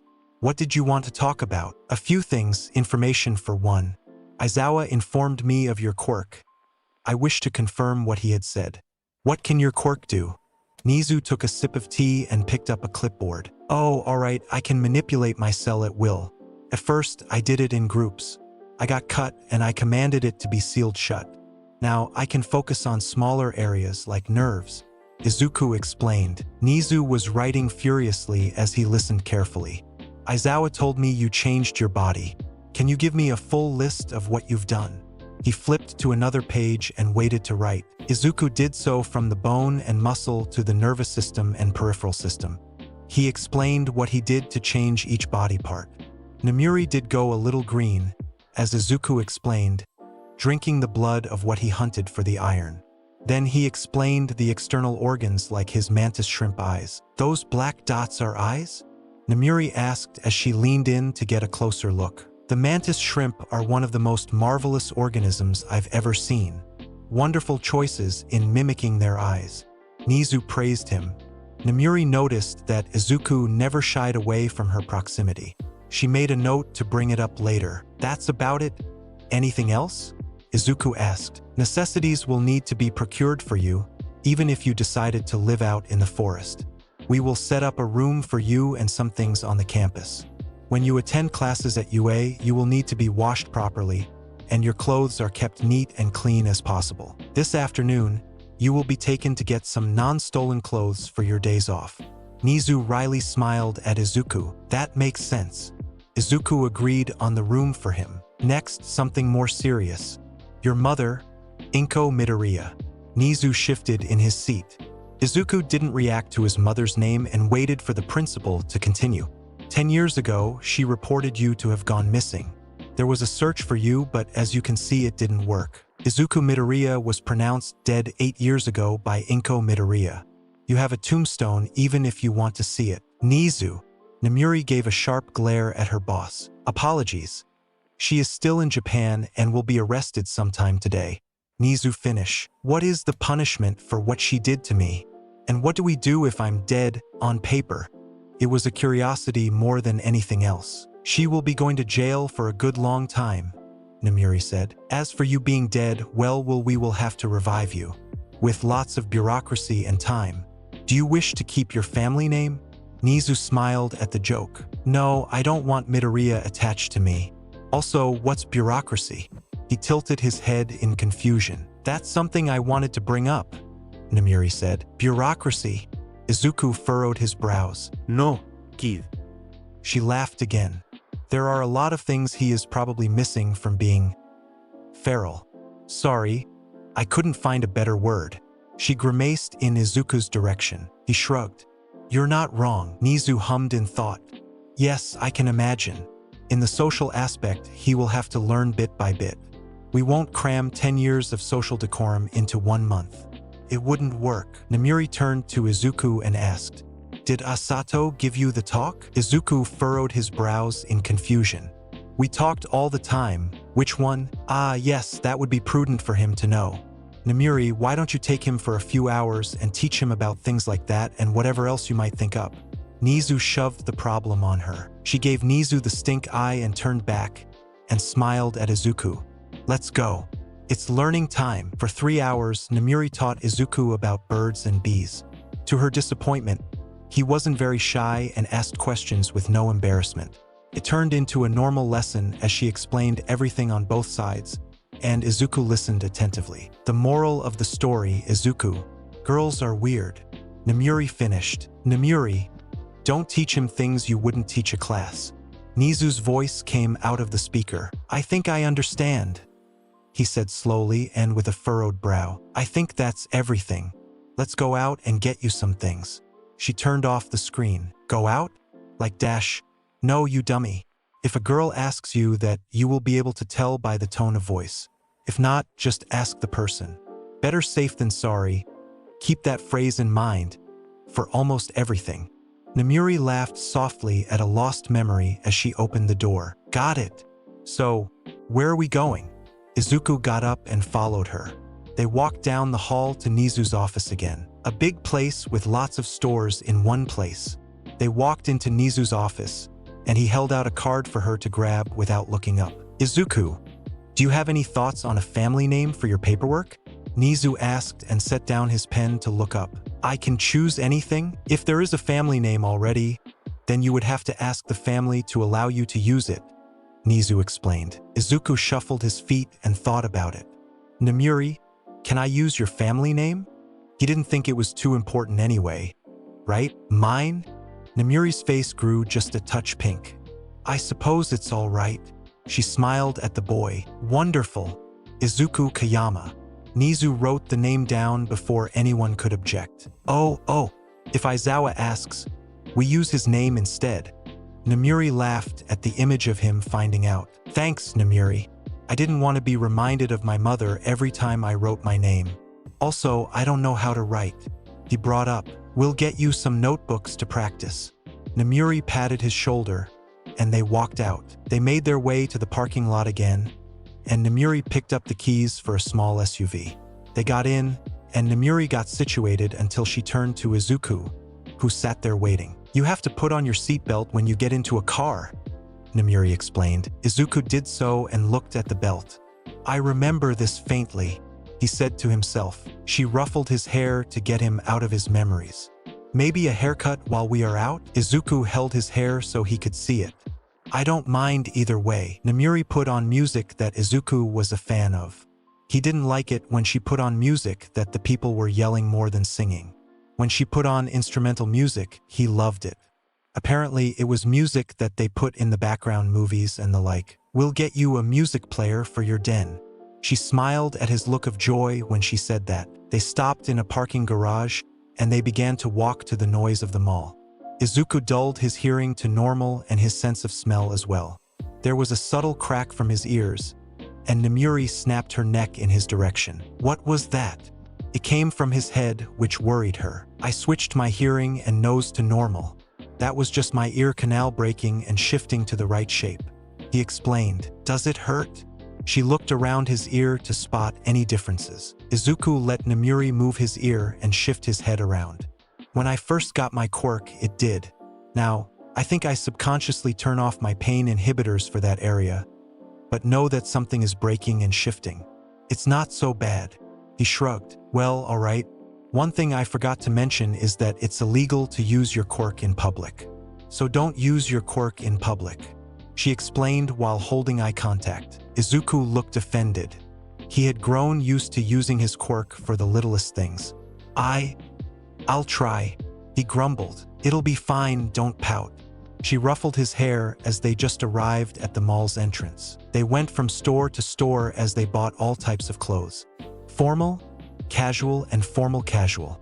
Izuku thought it was a bit much, but Namuri looked like she was having fun. She taught him how to use a debit card and what places would have what.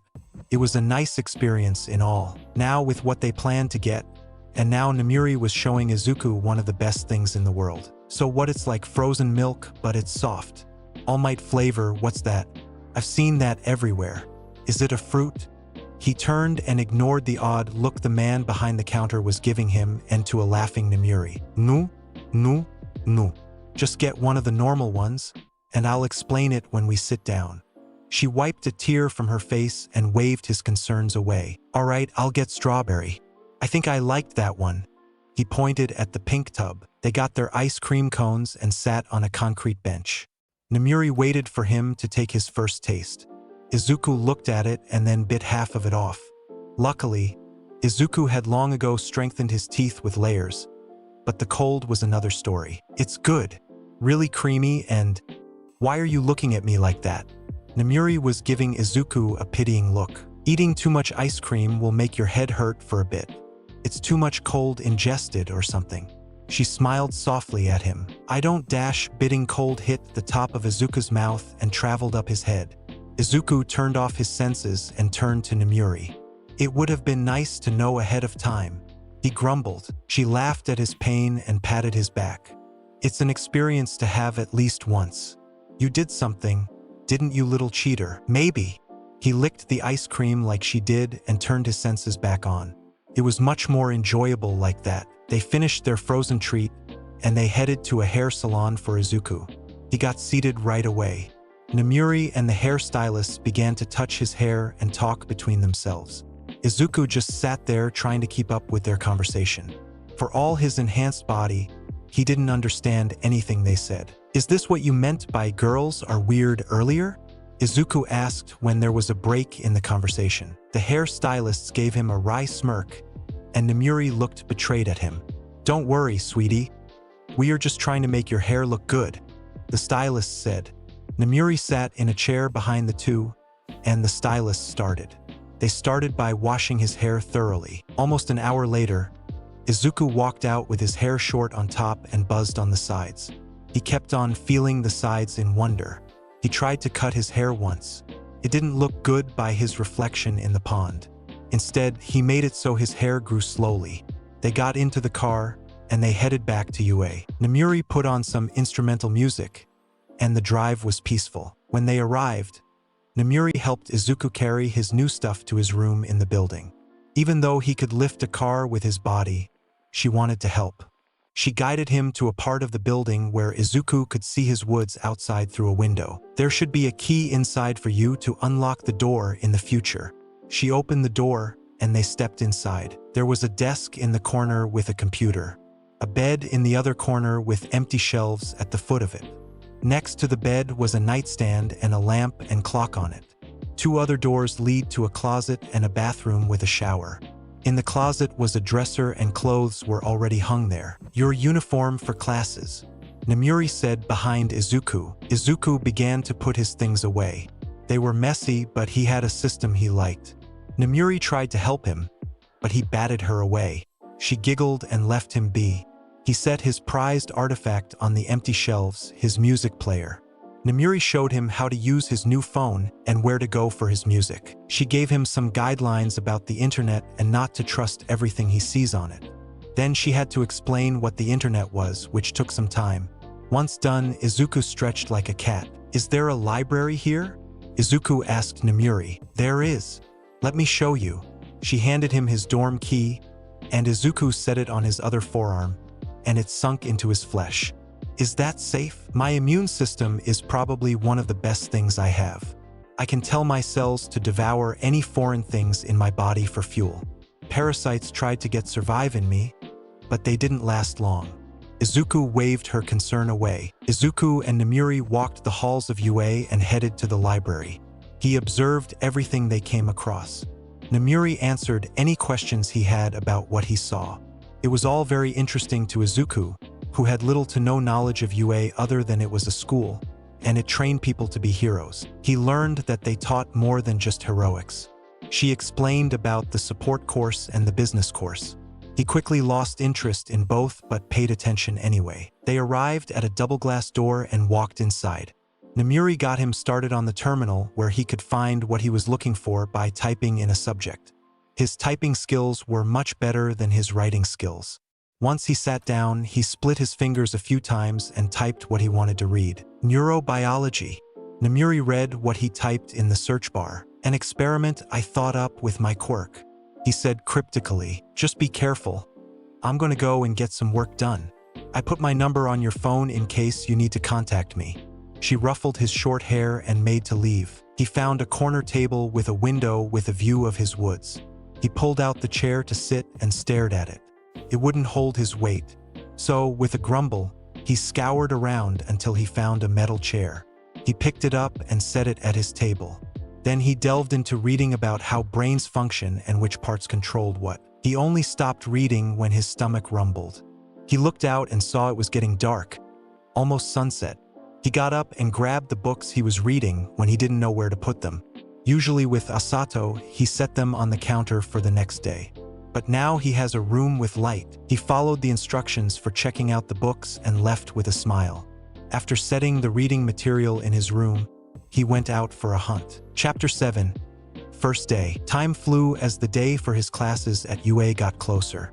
Izuku practiced his writing skills, but they could only improve so much in a month. He got to meet most of the UA faculty as time passed. President Mike was freaked out by his quirk, but he was friendly anyway to Izuku. Aizawa was his usual grumpy self and was left alone for the most part, unless Namuri or President Mike roped him into their conversation. Cementos was calm and soft-spoken with his rumbling voice. Hound Dog got more comfortable around Izuku but never completely relaxed in his presence. The skinny blonde man who smelled of old blood was named Toshinori Yagi. He was a new teacher at UA, but he never said for what. Izuku didn't fully trust him. Ectoplasm kept mostly to himself but answered anything he was asked. Snipe was the most friendly with Izuku. The gunslinger taught Izuku about firearms and even let him shoot a few. Izuku didn't like it much, but Snipe was friendly. Snipe did spark an idea for his quirk. He made his usual bone spear that protruded out of the top of his wrist and made it rise out of his flesh and detach. While it was too short for an effective ranged weapon, he could make it work. He practiced in the woods until he got the right size. Now, he can hit his target most of the time. The best part was that his spears were able to be assimilated back into his body. That was a neat discovery. Now he practiced by using his bone javelin to hunt. His strength caused most of his throws to impale his targets completely. But as he learned from President Mike, too much is better than not enough. Finally, the morning came for his first day of school in over 10 years. Izuku showered properly with scentless soap and put on his uniform. His pants were cut short to give him access to his legs. He put on his blazer, as Namuri called it, a weird name, and then he grabbed his tie. He stared at it and then put it back. No one taught him how to wear a tie. He made his way to 1A and observed all the new students looking around with amazement in their eyes. Many different quirks were visible as Izuku walked the halls. Izuku could tell when they were animal-based because they turned to Izuku and paled slightly while looking away immediately. Izuku shrugged and made his way to the big door and slid it open. He could already smell some people inside. Izuku looked around at his classmates, and they did the same to him. Some were chatting between themselves, and others sat quietly. He saw a few interesting people immediately. A blonde that spiked his memory. A tall boy with a mask on his face and silver hair. And then the pink girl Izuku helped with the exam. She waved at him with a smile, and he returned the gesture. But first, he wanted to speak with the tall boy. Izuku approached him with a curious head tilt. The other sprouted an extra eye out of his arm and a mouth. Izuku smiled and extended a tendril with an eye at the end of it as well. We have similar quirks. I am Mizo Shoji. Nice to meet you. The mouth at the end of his hand spoke, and Izuku could see the crinkle in his eyes that showed a smile. I'm Izuku. Nice to meet you too. What else can you do? Izuku beamed at Shoji. Morph my arms in different organs.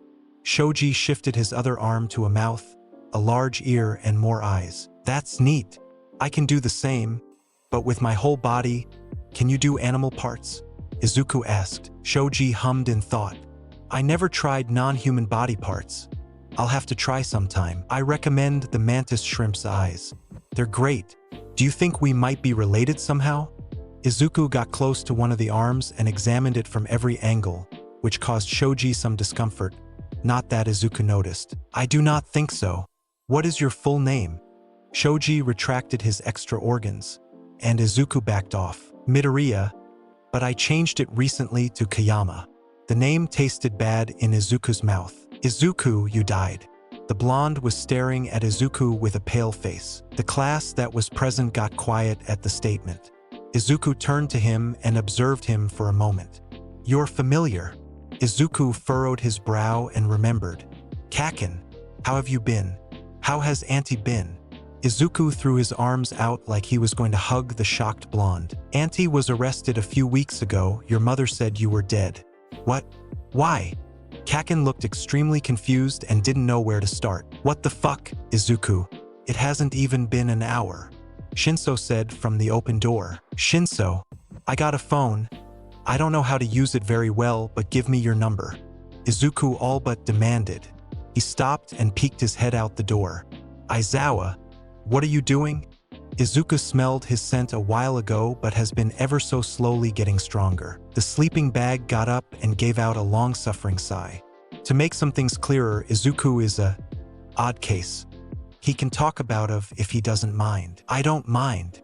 Izuku shrugged.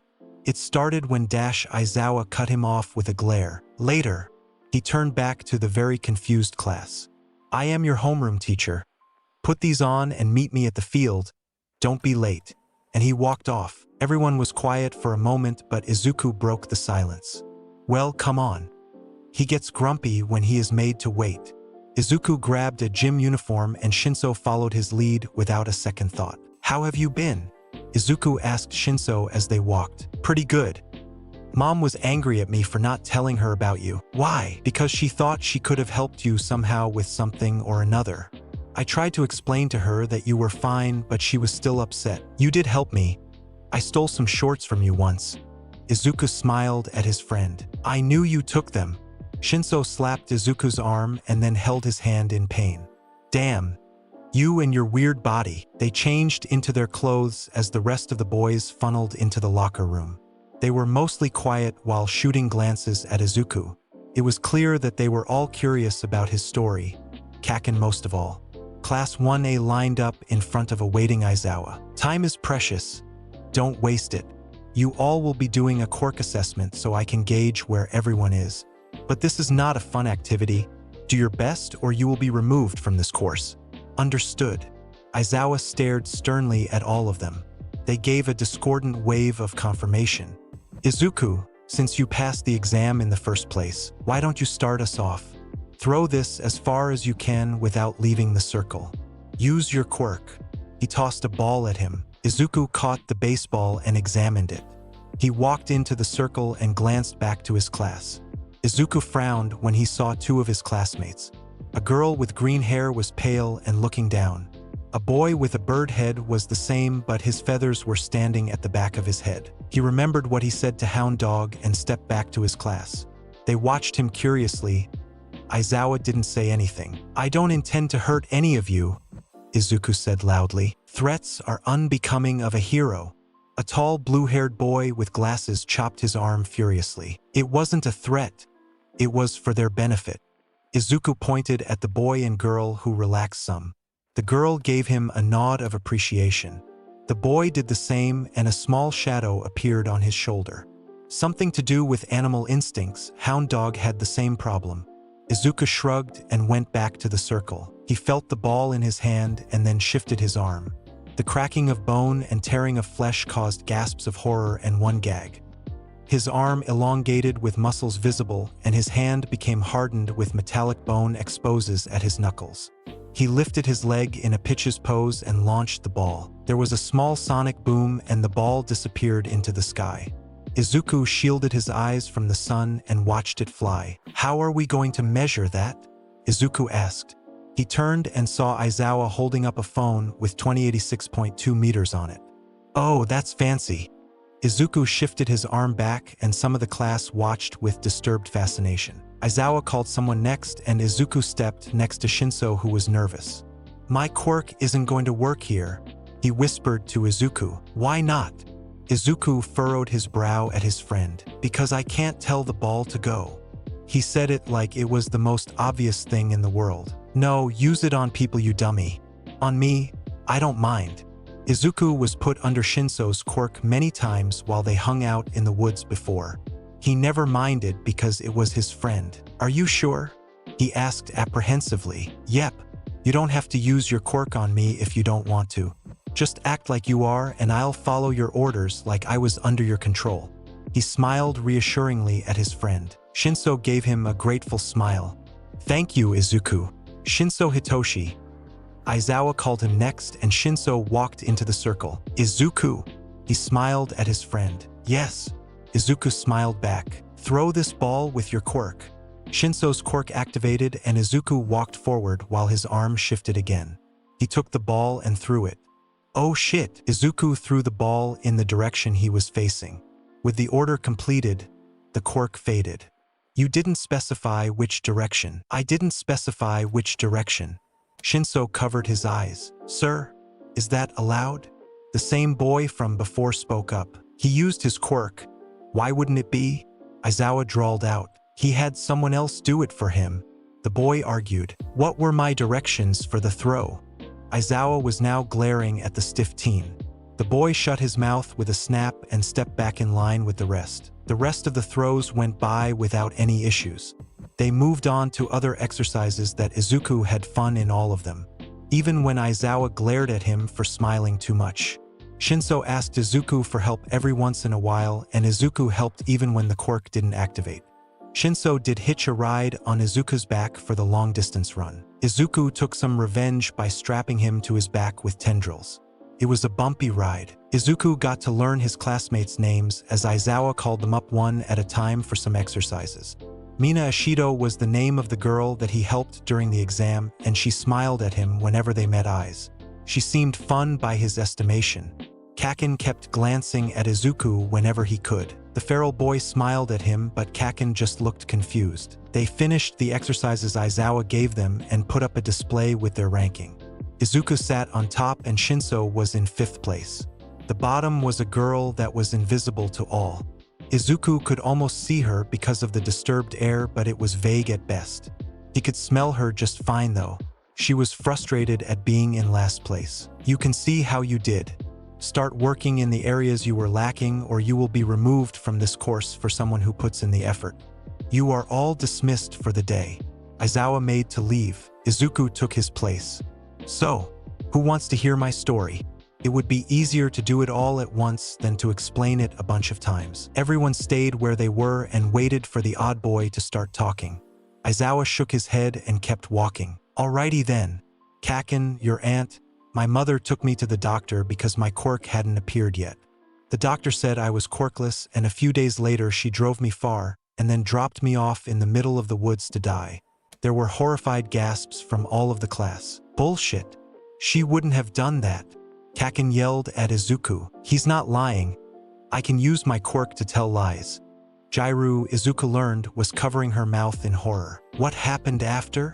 Mina asked with tears in her black golden eyes. I survived. It was hard for the first couple of years. Found a freshwater spring, some fish, and a cave. Managed to make a fire after half a yearish. All was going all right until a wolf found me as prey. I dodged and weaved as it chases me, and we fell off a cliff, where the spring and my cave were. I broke my leg and the wolf got hurt worse. They mangled my arm and I killed it. I was sure I was dead from injuries I'd taken, but I woke up a while later, all right. My quirk appeared. I can manipulate my cells at will in any shape I want to, for example, my legs and feet. It hurt at first, but it's easier now. Hunting became much easier then. Izuku shifted his hands into claws and scissors them.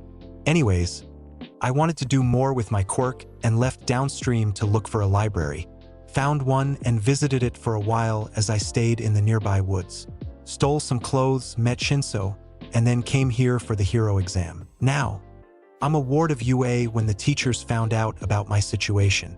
He finished his life story so far. Any questions? On a scale of 1 to 10, how feral are you?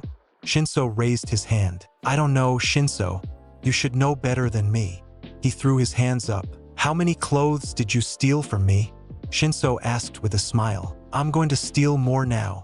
He narrowed his eyes at his friend. The joking questions from Shinso relaxed some of the class, but there were some wiping tears from their eyes at Izuku's story. Kaken was dazed as he looked at Izuku after his retelling. What happened to your mother? Mina asked after wiping some tears that cropped up. Some of the others nodded at her question, also wanting to know. Nizu, that's the principal, he like some big rat bear thing. Anyways, he said she was arrested the day after I moved in. So that was nice of him. Izuku was grateful for Nizu's quick actions against her. And your father? Uraraka asked. Never met him. Kaken, did you ever hear anything about him? He turned to old acquainted. The blonde shook himself and focused on the question. Auntie. He paused. Inko only said he moved to America. She never spoke about him again. Oh well. Izuku shrugged. That's the main thing about me, so you all know and don't freak out later if you find out. Ask me anything, I don't mind. Todoroki left soon after he finished speaking, disturbed at what he had learned about his classmate. His outward expression never changed nonetheless. Others began to leave as well. The subject on their mind was Izuku. Kaken left with a contemplative look in his eye. He need to get home and tell his parents about Izuku. Ever since Izuku disappeared and was then pronounced dead, Inko Midoriya was like a second mother to him. She cared for him and took care of him when his mother was at work or went out with his father. Inko was arrested right in front of him and his mother as they were out eating at a cafe. It was a small, early celebration for UA. Police and two heroes walked up to Inko as they chatted and put her in handcuffs. His mother tried to protest at what was happening, but all she was told was that Inko Midoriya was under arrest. The few who stayed were Mina, Shinso, Jairu, and Shoji. Jairu spoke first with a question. So is everything new for you? A lot is. I remember some from before, but it's mostly foggy. Izuku nodded with a smile. I remember I had to explain what spices were to you. Shinso smirked at him. How did you two meet? Mina asked. He was running away from some bullies and came into my territory. I scared them away, and then Shinso came back with some food as thanks. Izuku smiled at the memory. Bullies? Because of your quirk? Mina wrinkled her nose at the word. Yeah, but Izuku stopped them from coming back. He was the reason for the rumor of the beast of the woods. Shinso snickered. That's you. I've heard about that rumor from my school. Jairu looked at Izuku in surprise. Is that why people came into the woods? Izuku furrowed his brow. I saw a few kids come in and look around and left after they heard a badger in the brush. I found it weird that they did, and then more people looked around. You're not that scary. I mean, the claws looked menacing, but you're... Mina gestured to all of him. None threatening looking, I guess. Izuku, you said that you can change your whole body. To what extent? Shoji asked. Shinso giggled like a schoolboy. No. You have to wait to see that. I think I peed a little when I first saw Izuku. Why? I don't mind. Izuku shrugged. Nope. I want everyone's faces when you shift into your hunter form or whatever. Shinso shot down the looks of anticipation on their faces. I saw some of what I think you're talking about. During the exam, a block of stone pinned my leg and I saw you running towards me. The dust made it hard to see, but you looked so cool. Thanks, by the way, for getting me out of there. Mina smiled at Izuku. You guys want to get out of here and grab something to eat? Jairu proposed to everyone. Yes, I'll go catch something for all of us. Izuku's eyes gleamed. No, you feral animal. She means the food we can eat at a table. Shinso slapped his arm, which caused him to hiss in pain. Damn weird body. Mina got curious and poked his bicep, where Shinso slapped him. She felt muscles, but they were so compact that it felt almost solid. Whoa! She tried to squeeze the muscle for them to shift, but was interrupted by a cough. Jairu was giving her a smile with an eyebrow raised. As much as I want to see you grope our classmate, let's go get something to eat. Mina turned to Izuku and backed away with a blush. It wasn't like that. His muscles are like a stone. Izuku shrugged, nonplussed about the situation. Shinso smirked as he passed him. Shoji chucked and made to follow. I feel like I missed something, Izuku said to himself. Jairu snorted and waved for him to follow them to get food. I'll have to ask Namuri about it and for money. Alright, legends, that's a wrap for part 1 of What If Deku Had Cell's Abilities. Remember, this is just the beginning. Big shout out to Big Teddy G3498 for making this collab possible. Thank you all for your support. You keep this channel alive and kicking. If you enjoyed, smash that like button, hit subscribe, and drop a comment about what you want to see in part 2. I'll catch you in the next one. Stay legendary.